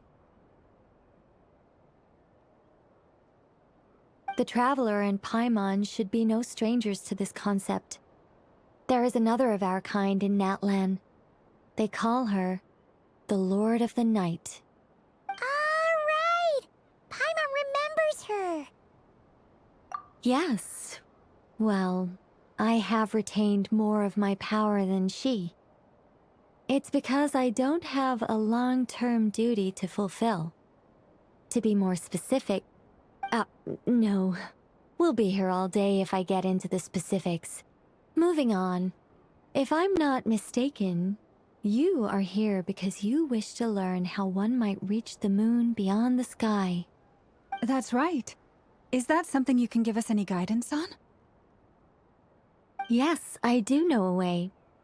It began with the Hyperboreans, who lived after the War of Funerary Flame. Blank looks. Maybe I should start with the background of the war. Or maybe not. It shouldn't be an issue. I'll fill in the gaps for you when we have more time. Anyway, after that war ended, the three moons retreated to beyond the false sky. The Hyperboreans were humans I once aided. They accepted the civilization and creations bestowed upon them by the angels. But despite accepting many blessings of the angels, many among them still held on to their faith in the moons. They were reluctant to accept the new order, even after the War of Funerary Flame. They sought to contact the moon goddesses beyond the sky and receive their guidance. But all three had passed away by that point.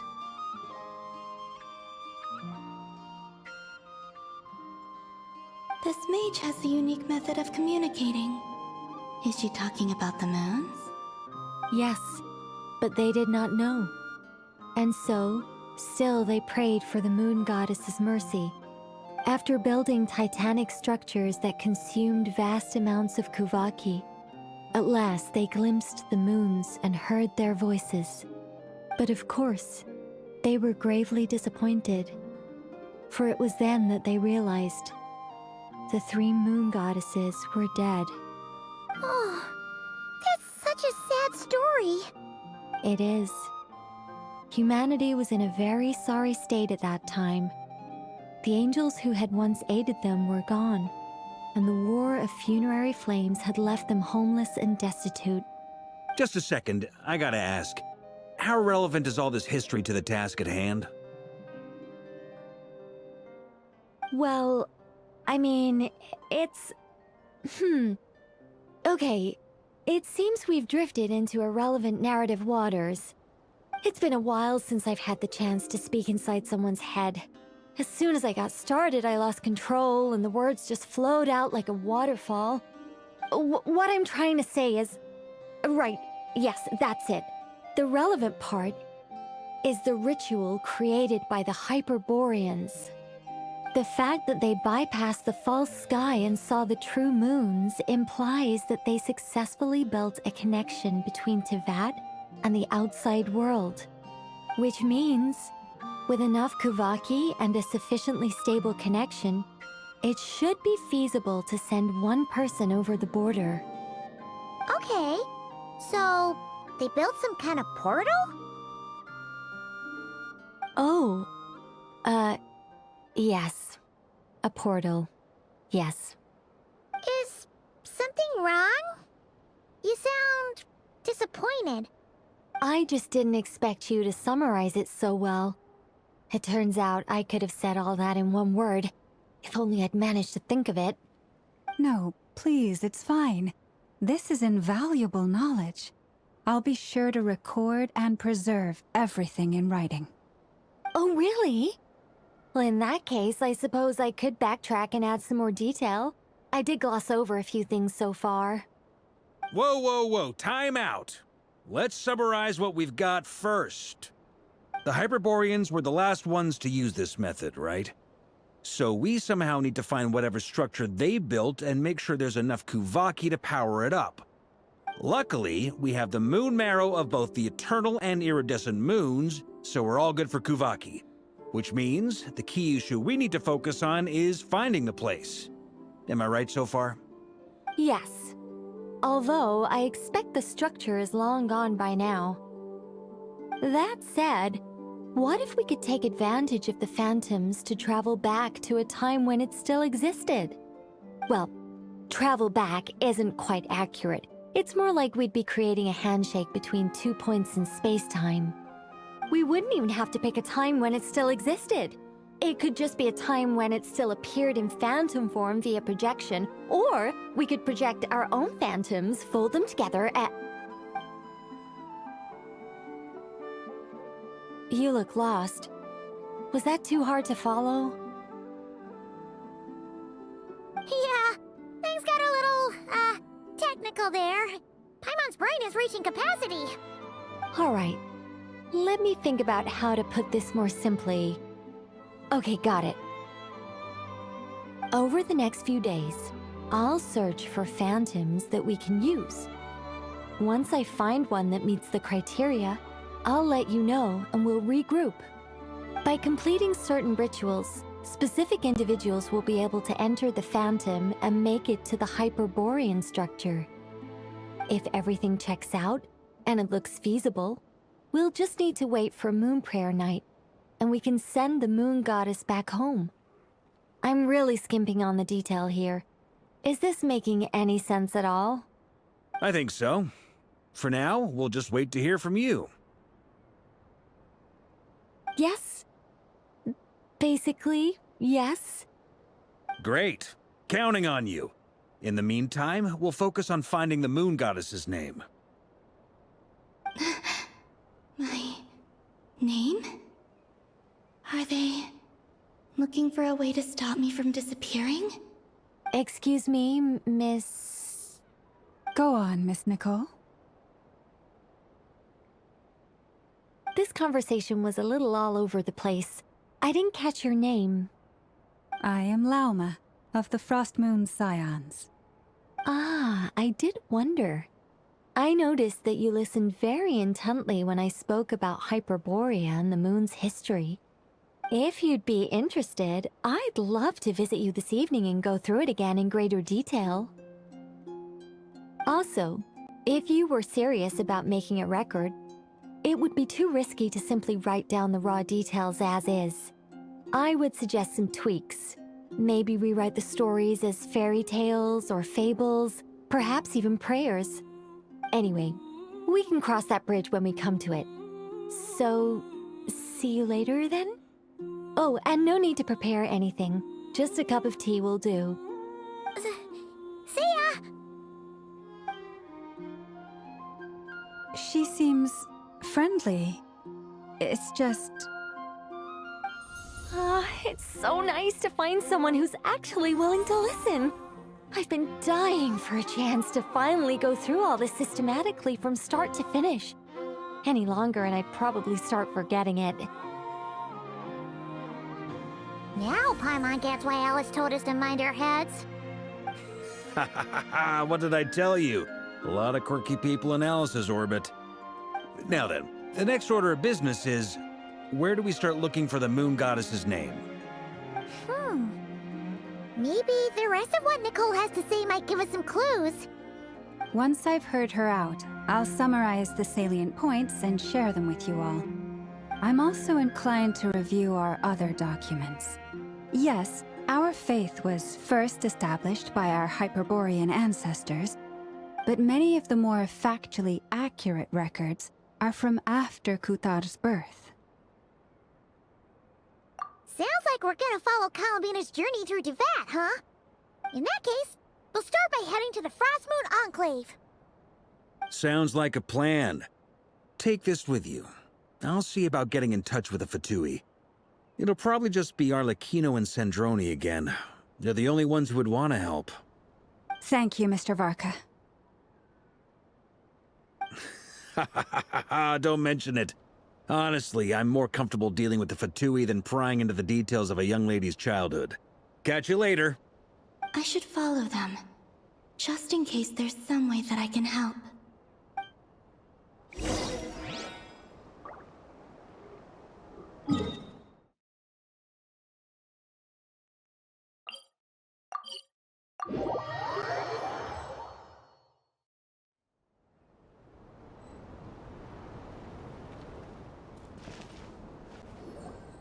A while ago, I took the time to organize all documents in our possession that pertain to Kutar.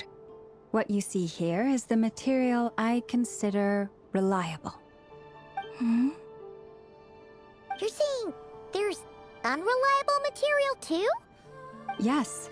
Most of the information we have was transmitted through an oral tradition. Inevitably, some of her stories were mythologized and deified over the years through countless retellings.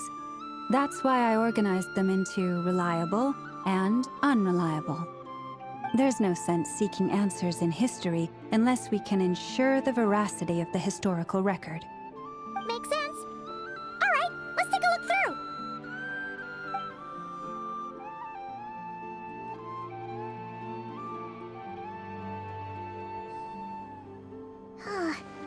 Almost all these records refer to Kutar instead of Columbina. Although neither of those is her real name. Paimon's not sure what point she's trying to make. What we can gather from these records is that the Frostmoon Scions worshipped her as a god, placing impossible expectations upon her. I cannot fault them for their earnest faith, but for all their devotion, worshipping her day in, day out changed nothing. I imagine that none of it resonated with Columbina. It wouldn't surprise me if, even back then, she had already begun to reject the name Kutar and everything it represented. Lama speaks the truth. When I heard them call upon Kutar with hope and expectation in their voices, they may as well have been calling upon somebody else. Well, that's a bit complicated. I looked at the level of detail, perceived authenticity, prose style, and how realistic their portrayal of Kutar seemed to be. Amongst the Frostmoon Scions of today, only I know of her existence, and I alone have spoken to her face to face. As such, I know that there are certain things she simply would never do. That being said, I have sensed some changes in her lately. Changes? Me? Seems like this is getting us nowhere. For what it's worth, why don't we check the unreliable sources too? Sure. Give me a moment.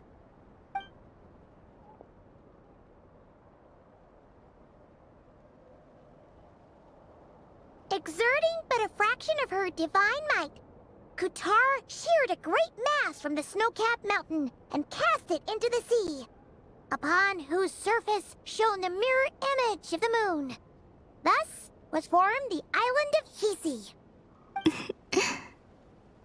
Yeah, right. That doesn't even begin to pass the sniff test. The 3 moons are naught but lies through and through. Only one moon has ever shone for us, and Kutar is her name. The vast majority of ancient texts are filled with fanciful tales like these. I trust you understand my criteria a little better now. Kutar did not speak, merely gazing into the distance in silence. And where her gaze landed, this was her prophecy. Clearly, Whoever wrote this text never even met Kutar. Otherwise, they'd know that her eyes are always closed. What about you, Traveler? What are you reading? Come on, let Paimon see. The child wished to build a wooden nest with which to shield a fledgling bird from the cold. But being so young and lacking in strength, the child could not snap the branches from the trees. Kutar was passing by. Upon seeing the child, she summoned forth the Kuhenki, who built a beautiful nest for the child. I remember that. Not knowing the meaning of Kutar's divine intervention, the child dared not to respond, and thus ran home to call their parents. But Kutar was gone. The Moonchanter declared the event a miracle and took the nest as a relic, placing it on high for all to see. The child was named as one favored by the goddess and was greatly respected amongst the people. Yet, no further miracles were bestowed, and this matter was forgotten in but a few years. Huh. Any thoughts after reading that? Yeah, Columbina probably just wanted to join the kid in making nests. Ah. I'd originally considered this a fabrication, because Kutar did not perform any similar actions in subsequent records. But now that I think about it, it does seem like something Columbina would do. It's just that... She didn't know how other people would interpret her actions. She was probably worried about making things difficult for people. So, she gradually stopped joining in. Yes. Oh, that's so sad.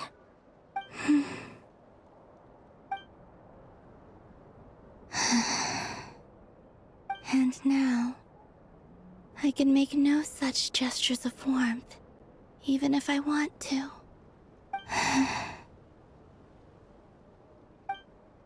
Still no name. That's a bit of a shame. But we did learn some interesting stories. That's gotta count for something. Varka said he was gonna set up a meeting with Arlecchino and Sandrone, right? Let's go back to Nasha Town and see how he's doing.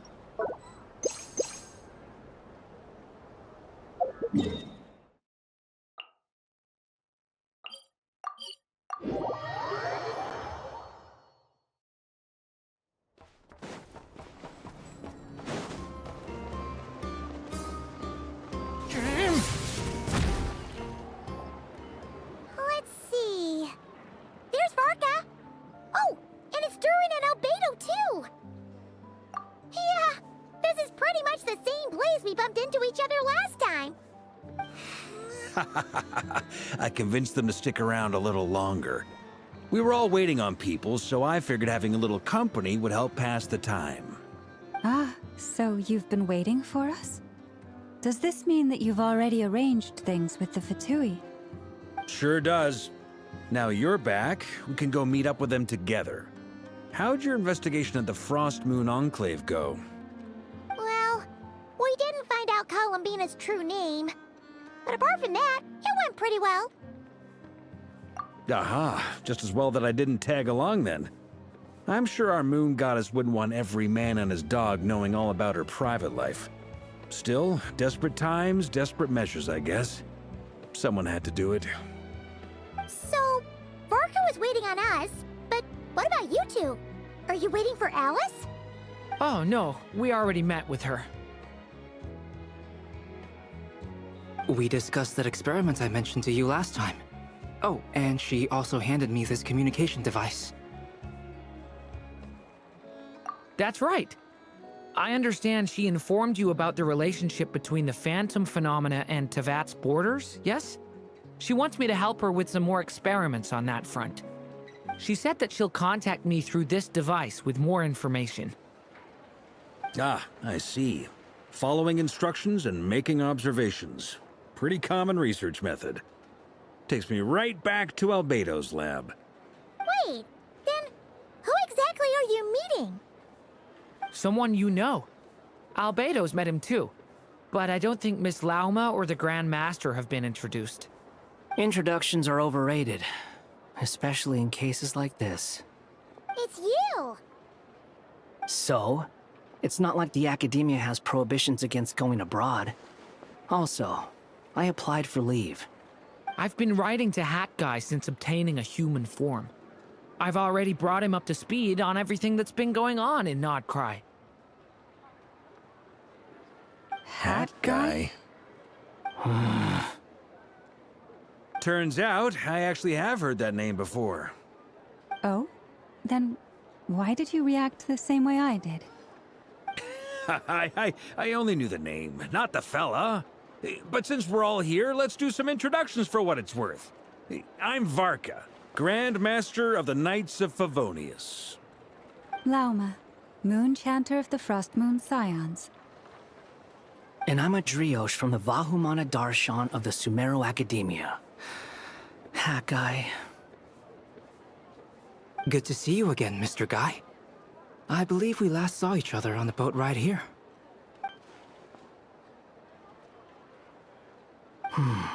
Mind you, the only reason I came here is because there's someone I want to look into. Who's that?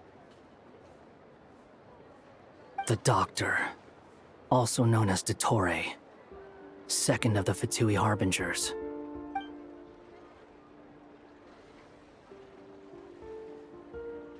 From the tone of your voice, it sounds like there's bad blood between you. I was reviewing our archives and noticed that a lot of information about him was missing. Left a bad taste in my mouth. That's all there is to it. Dottore, or Zondik, as he was then known, once studied at the Academia, but he got kicked out before he could graduate.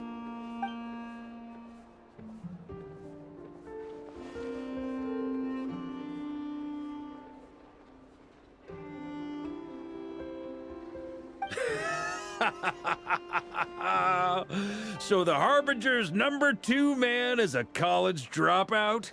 How embarrassing for them. Last we heard, he was planning something. We actually heard that a few times before, even coming to Krai, but we haven't seen a trace of him since we got here. He only appears when something interests him. For all we know, he might have left already. But the fact he did something here at all is worth noting. It'll fill a couple extra lines in his file. Why does it sound less like a file you're writing and more like a criminal record? Anyway, we were just about to meet 2 of the other Harbingers. Want to come along? You might learn a thing or two about him there. Sure. Even though they're Harbingers, well, they're old acquaintances of ours, so, you know, when you talk to them, try to be... I got it. The Frost Moon Scion's relations with the Fatui remain tense. Forgive me if I do not attend. In that case, we'll continue assisting Miss Alice with her experiments. Good stuff. Everyone's having a fruitful time. All right, we better get going. I'll lead the way.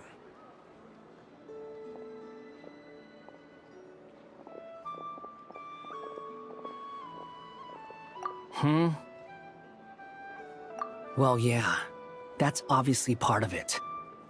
But I'm not the only one who has a score to settle with him.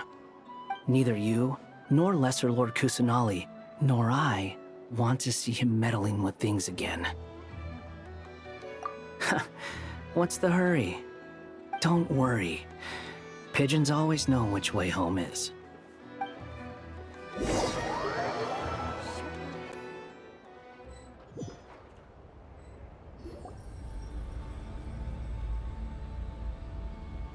You made it. Who is this? A scholar from Sumeru. They call him Hat Guy. He's an old friend of the Travelers.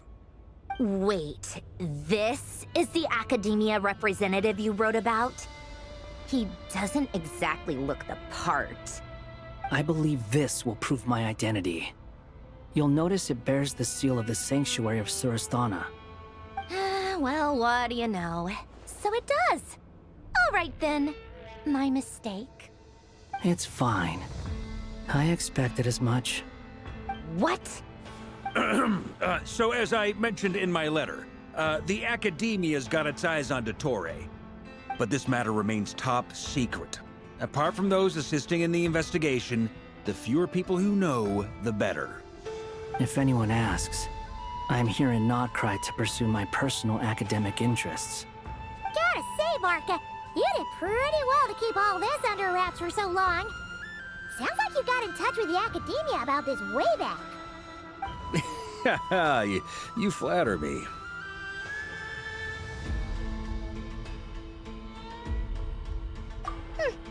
Where do I even start? Remember that time we fought Rerir at Star Sand Shoal? He sure let me have it then, didn't he? I'll bet Dottore had that all sketched out, with me as his convenient little pawn.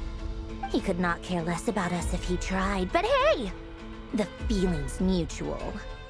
Does Dottore really strike you as the sort who values his relationships with his colleagues? Fair point. Definitely not. Which is why I always keep my guard up whenever he starts making suspicious moves. To that extent, our motivations align. On top of which, I consider you trustworthy people. Now, back on topic. In the wake of the Reikir of Solnari episode, Sandrone and I grew suspicious about Dottore's complete inaction during the entire affair. So we tried to find out what he'd been up to, but unfortunately to no avail. He never lets anyone in on his plans. The more he cares about something, the more secretive he gets. Indeed. Perhaps he believes that by keeping a low profile, he can avoid trouble. But that trick isn't going to work on his colleagues. Yeah, I mean, he's been researching the ancient moon's remnants. And he's been trying to get his paws on the moon marrows. Only an idiot would believe he doesn't have something more planned. With this in mind, I returned to Snezhnaya and relayed my thoughts to Her Majesty the Tsaritsa, entreating her to have him recalled. That's pretty direct. Did the Tsaritsa agree? Yes. I made it abundantly clear that the Fatui's business in Nocturne is almost concluded, and we do not need 3 harbingers in this territory. Her Majesty concurred. Accordingly, Dottore has returned at her orders. I imagine he is continuing with experiments, which no one besides he would ever have any interest in. Common sense might mean nothing to him, but he's not stupid. He knows that no good can come from opposing the Tsaritsa. Smarts alone won't get him all the way. He needs the Rooster's resources and Regrator's Mora, both of which the Tsaritsa can strip from him by waggling a finger. But doesn't he have a track record of publicly following orders while going against them in private? He probably has it down to a fine art by now. Wouldn't put it past him. We worked together on a research project once. Only briefly, but it was enough to show me that we're fundamentally different people. He has no interest in doing things methodically, stage by stage.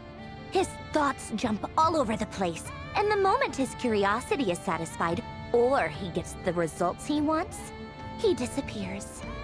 The only similarity we share is that, once we set our minds on doing something, we will see it done, whatever it takes. Oh, we definitely saw some of that in your battle with Rerir. You got so competitive. Ugh, do not remind me. Then I believe we all concur. Dottore will not simply give up. Fantastic. Now this is turning into a whole day of unpleasant memories. Ugh. Are you talking about the moon marrow stuff? He also strikes me as the kind of person to disregard experimental regulations, ruin all the equipment, and go way over budget. Then leave the first person he can find to deal with the fallout. Exactly. This one time, he was running some high-temperature experiment and the substance exploded. But does he care? No. He orders his subordinates to open the device so he can observe the results, which causes the gas inside to leak out. That gas was poisonous! If I hadn't been there, who knows how many people might have died. And after all that, he left, while I was still cleaning up after his mess. What a waste of time, he said. A waste of time? The nerve! He wasted my time! You've been bottling that up for a while, huh? Hat guy, I must say, you seem awfully familiar with internal Fatui affairs. Especially when it comes to Dottore. Thank you, Lady Harbingers, for providing such valuable information. I have no other questions for now, so I'll be on my way. Wait, what? You're just gonna leave? You're welcome to join if you want. Ugh. Just when Paimon thought he'd finally mellowed out. He makes quite the impression. I'll say. I've met tons of headstrong people, but not many of them would join me in bad-mouthing Dottore. Anyway, back to the main agenda. Barca, you said that Columbina has gone missing? Or rather, disappeared. Yeah. We're working on building a connection between her and this world. The simplest method is to find out her real name. I've actually asked her that question before, but she said she didn't know. Considering our relationship, I doubt she was lying to me. As far as I recall, she was never dispatched by Her Majesty to claim a gnosis or anything like that. The Tsaritsa's plans had long contained a place specifically for her. I always thought that was weird. What could she do that the rest of us couldn't? Knowing what we do now, it's probably something related to Kavaki, right? More than likely. When she first arrived, Columbina would often go to Her Majesty and ask when she could start the task assigned to her. But Her Majesty always gave the same reply. The time has not yet come. So she spent her days in Snezhnaya doing basically nothing. The Tsaritsa has summoned a beautiful blind maiden to be a harbinger, giving her the third seat by virtue only of her enchanting voice. It was a dumb and stupid rumor, but the reality of the situation made it hard to refute. And what happened after that? I imagine she stopped caring. She no longer seemed to care why she had been recruited, and Her Majesty never gave her any missions, so she just continued to sing in the flower garden. For my part, I was busy. So busy, in fact, that watching someone be that idol had me fuming. But still, I got the sense that she had long been used to a life of other people claiming she was needed when she wasn't. I just felt that having a place to stay would cost me something eventually. And so I waited quietly for the day that I would have to pay the price. And on the other end of that spectrum, you had me. Someone once told me that I had the lousiest work and the toughest luck. That's a good way of putting it. I forget who said it, but those words have always stuck with me.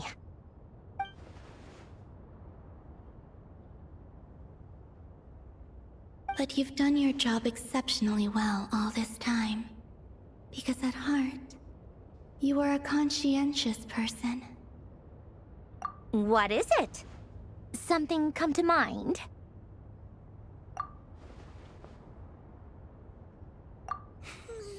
That makes sense. Nothing screams you are needed like your name shouted from across the town. Well, good luck with it.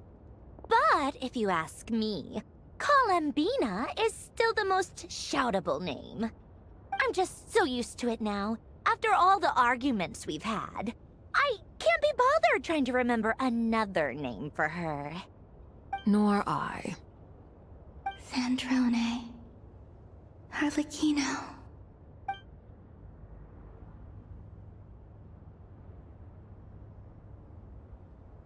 Huh! It's a Sealy! Does that mean Nicole has news for us? Ladies, I thank you for your hospitality. If the chance ever comes up, I definitely owe you both a drink sometime. I'm sure it will. You can make your own way out. Heck, You've been here enough times, you probably know your way around better than I do. Okay, time to do what adventurers do best. Follow that Sealy!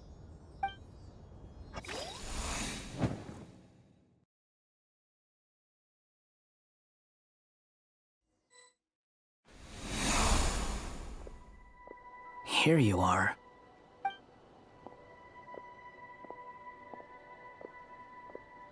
Oh, hat guy. How come you're back so soon? Did things go all right with the Fatui? Fine. Dotori's been summoned home by the Tsaritsa. Couldn't get much more than that.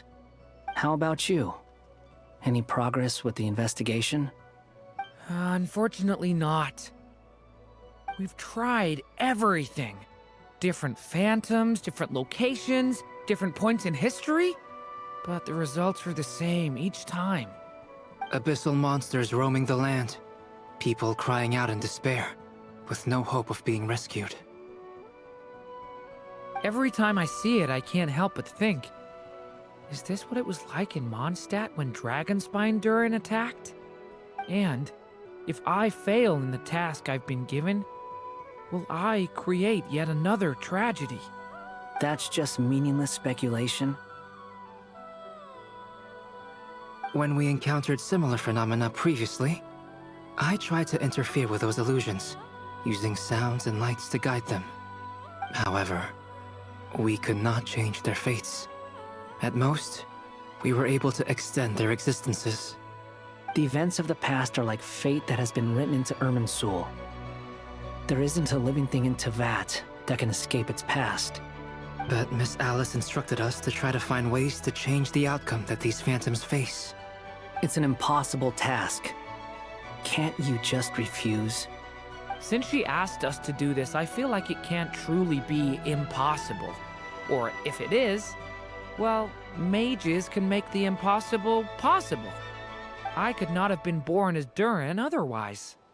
But you also said that your past 39 attempts were fruitless. That's true. But you're still going. Yes. After this many futile attempts, surely you realize that you're not doing this because you still believe what some mage told you. It's because you want her hypothesis to come true. It's something you wish for deep inside.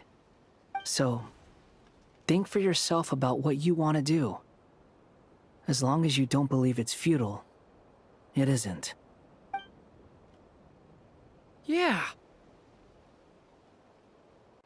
Previous experience indicates that we cannot touch the phantoms, which limits the effectiveness of our interventions.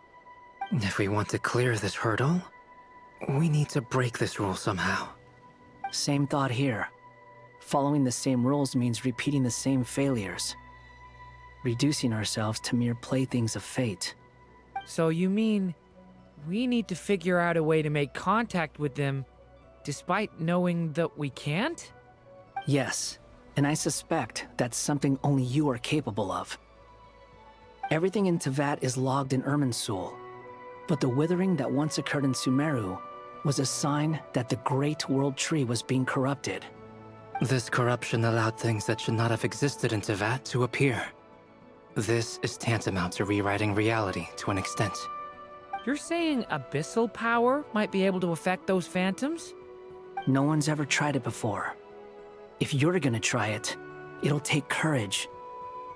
And you have to be confident that you can control it. Is anyone there? Has anyone seen my daughter? She's missing. I have to find her. I hear someone inside. Spargana? Are you in there?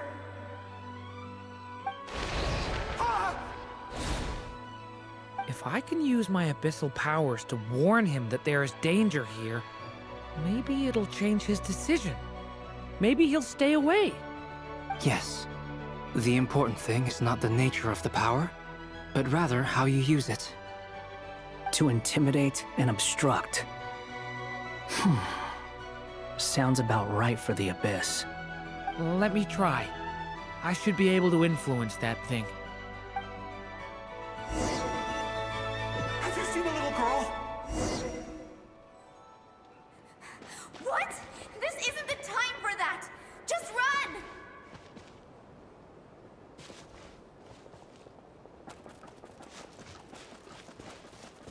I hear someone inside. Spargana? Are you in there? Where are all these monsters coming from?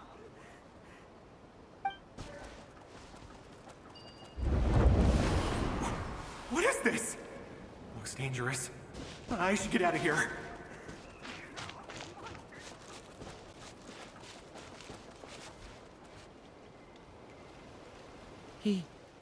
He really left. Ha! We did it! Don't celebrate too soon. Follow him.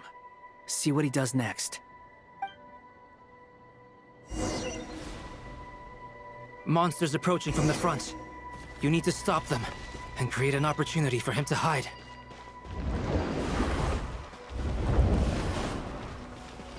No! There's monsters ahead!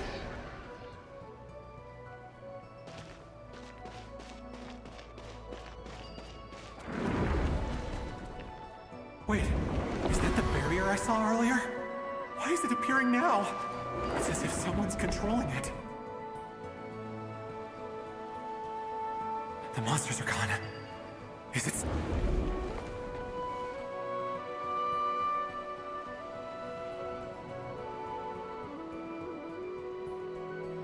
The barrier's gone too. How odd. Anyway, I guess I'll keep going. Quickly, let's keep up.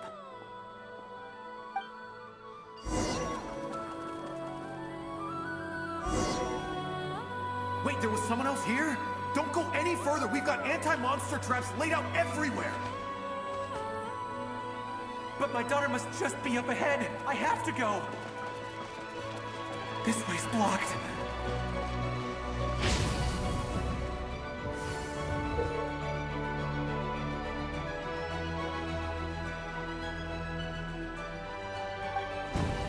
We might be able to use the explosives over there, but we need to take care not to hurt them. I'll use the barrier to keep them at a safe distance. This barrier seems to be helping me somehow.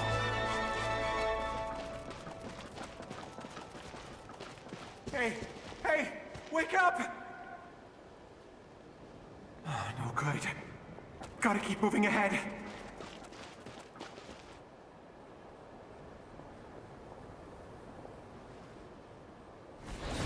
So many monsters! There's still a chance, Durin. Use the traps.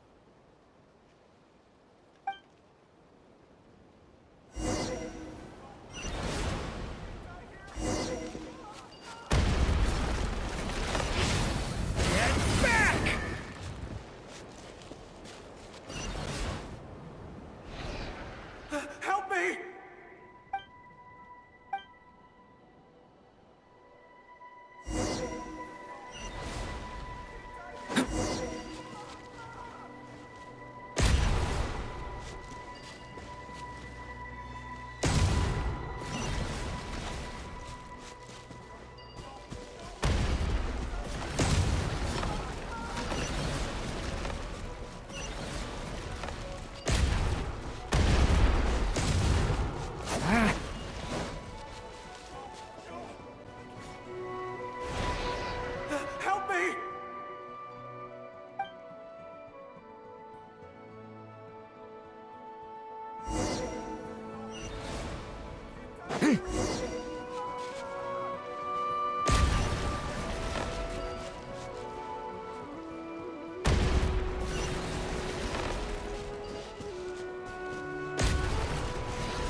This is a new development. I've never seen this happen before.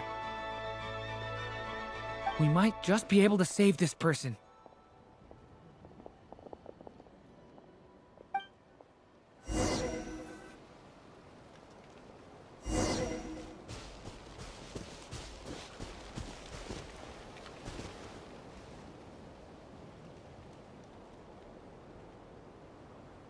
Hello there. Have you seen my daughter? Spargana's her name. She's carrying a large backpack. Get out while you still can, you fool. You won't find any survivors here. But I can't just leave her here. She must be so scared right now. Sorry. Wish I could help, but I haven't seen her. You'll just have to keep looking. Okay, thank you. If I do find her, I'll get her to shelter and come back for you. Don't bother.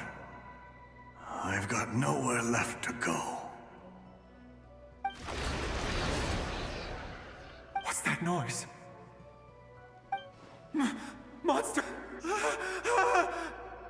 No, if he goes inside, he'll be walking into a trap. Let's try this once more. This time, we have to stop him.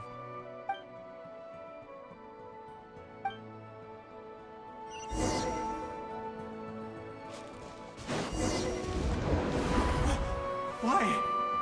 How will I know where Spargana's gone like this? You know what? I'll trust this strange barrier. It's gotten me this far after all.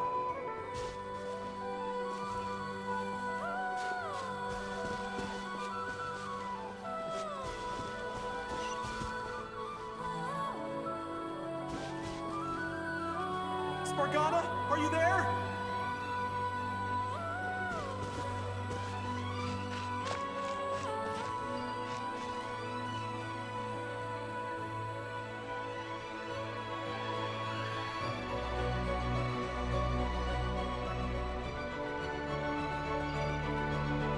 What? Hey! Let us out!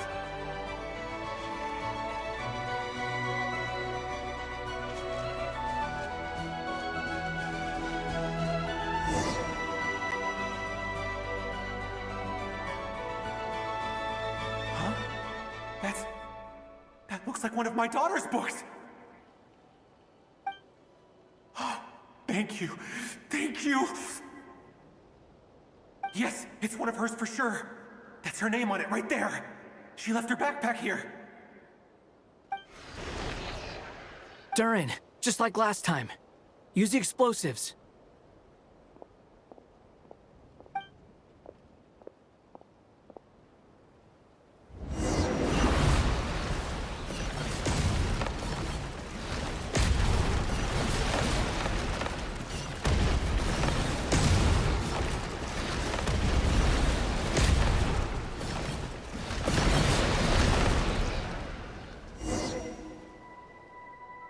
It won't work.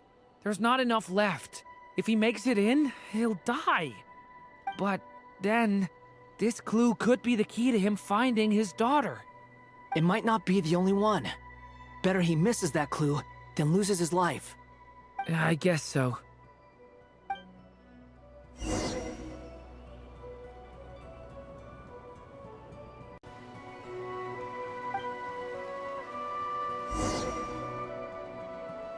It won't work. There's not, but that... It might not be the only one. Better he misses that clue. I guess so.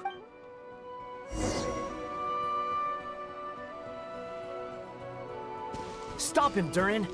We can't let him get any further in. That's my daughter's book! She's passed this way! Why? Why won't you let me go in? I've searched and searched and searched just for this! But how will I find her without any clues?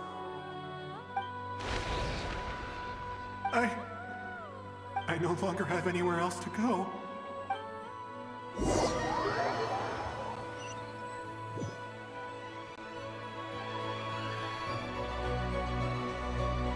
I'm sorry. I'm so sorry. He refuses to go anywhere else. Whether he opens this door or not, all that awaits him now is death. We couldn't change his fate.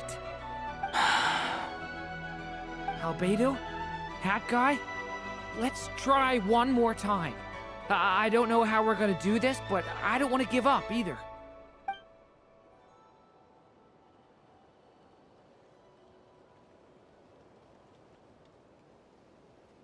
Why am I here? What's going on? All these scenes running through my head. Where are they from? Huh? What's going on? His reactions have changed.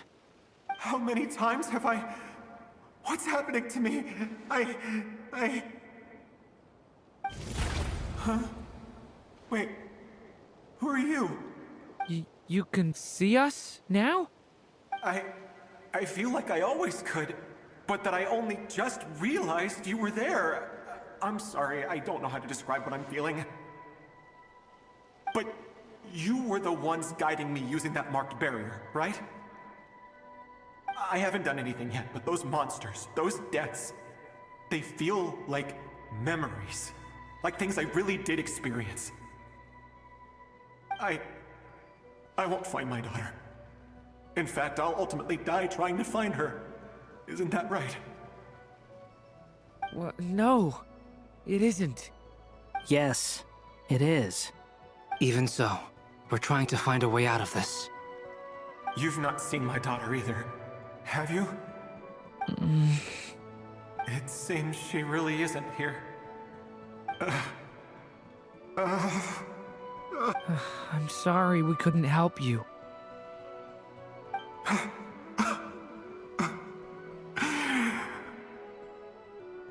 I'm just tired. Maybe this is destiny. Maybe it doesn't matter how hard I search. How long do I have left? Experience says 15 to 20 minutes. 15 to 20. Thank you for all your help.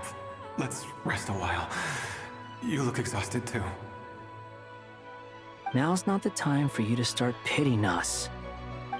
It's not pity. I'm just realizing that I've only got 10 or so minutes left. You know?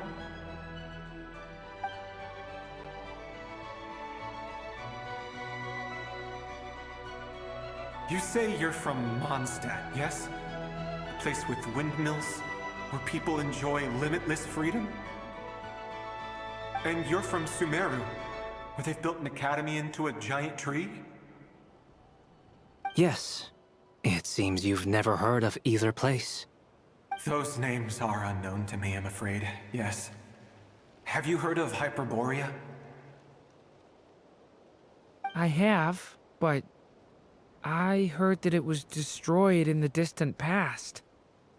I see. That was where my ancestors once lived. What about Delphi Pytho? Was it later rebuilt?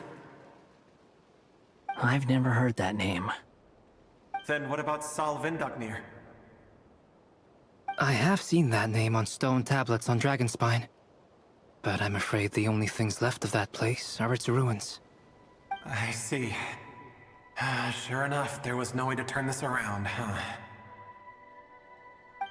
I'm sorry. I was the one who asked to chat, but it seems like we're too many ages apart. There's barely any common ground to start from. It's all right. We did hear something new, at least. From how you speak of your lives, things must be going all right for you, I guess. They are. Mondstadt is a place of freedom and happiness. There's a lot of good people in the church and the Knights of Favonius, and even outsiders find that it's an easy place to feel at home. We have festivals a few times a year. Everyone gets together to drink, sing, and be merry. Sumeru is a lot more uptight. Not really the kind of place where you can relax. It's a nation fraught with problems wherever you look. But if all you want in life is to seek knowledge, I guess it's pretty much paradise. That's wonderful. In other words, after this all-devouring black tide passed, humanity did not merely avoid extinction, but rose to build prosperous civilizations anew. I mean, I can see you all right now. That must mean the future isn't a total mess, right? That's true. Well, time's almost up. Let's part ways, I think. Might be best if you don't waste too much time on me. The chances are slim, I know, but I'd like to spend these last few minutes looking for Spargana. If things work out, I'd love to tell her about what I've heard. May we meet again. Well, or not, most probably. In that case, may your wishes come true.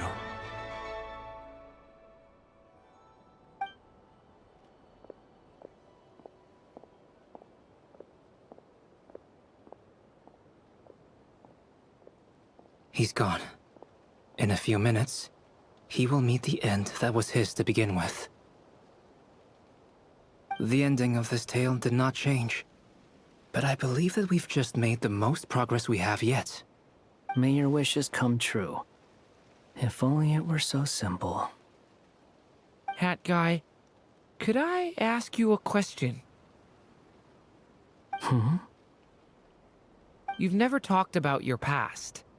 It seems complicated, and it weighs heavily on you, too. Would you be willing to tell me about it? I mean, sometimes it's better to get things out in the open. Take that guy we try to help, for instance. At least he said goodbye with a smile, right? I know about Albedo's past. Our experiences are very similar, and he created me. As for you, you're my first friend, and you've witnessed every step I've taken. But by comparison, I know nothing about you. Either way, I mean, we're still best friends. But if I knew more about you, I might understand your thoughts a bit better. I've told you about myself. I'm a student at the academia. And what did you do before that? Prepared for the entrance exam? All right. If you really don't want to talk about it, I won't press you any further. I was a puppet built from the branches of a white tree, using technology left behind by the Conrian schools of mechanical engineering. A white tree? You mean an Irminsul tree? Yes, a branch of Irminsul that was once connected to the main tree. So you had a human creator too? Yeah, but my creator abandoned me after deciding that I was a failure. After that,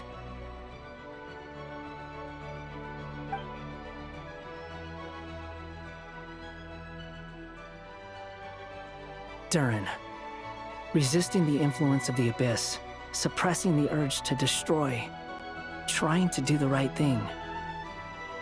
None of these things are easy, but no matter how hard they are, trying to rewrite past wrongs is far harder. You asked me if you would create a new tragedy if you failed. I told you there was no point speculating about that, but the real answer is, yes, you absolutely will. That guy.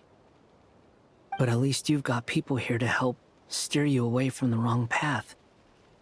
So, just keep aiming towards the light. I will. I promise. All right, break time's over. Hello? Durin speaking. Hello, friends, it's me. What have you been up to, I'm detecting some unmistakable fluctuations here at the border. The amplitude isn't particularly high, but they're completely different signals from the ones before, and the scale is comparable to those I've detected previously. Alice, we were unable to save that person. However, he appears to have retained a portion of the memories gained through that cycle, and was able to hold a conversation with us.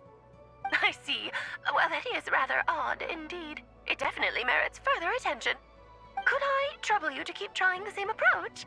I need to gather some more data. Counting on you. I should probably have Nicole come and check this out as well.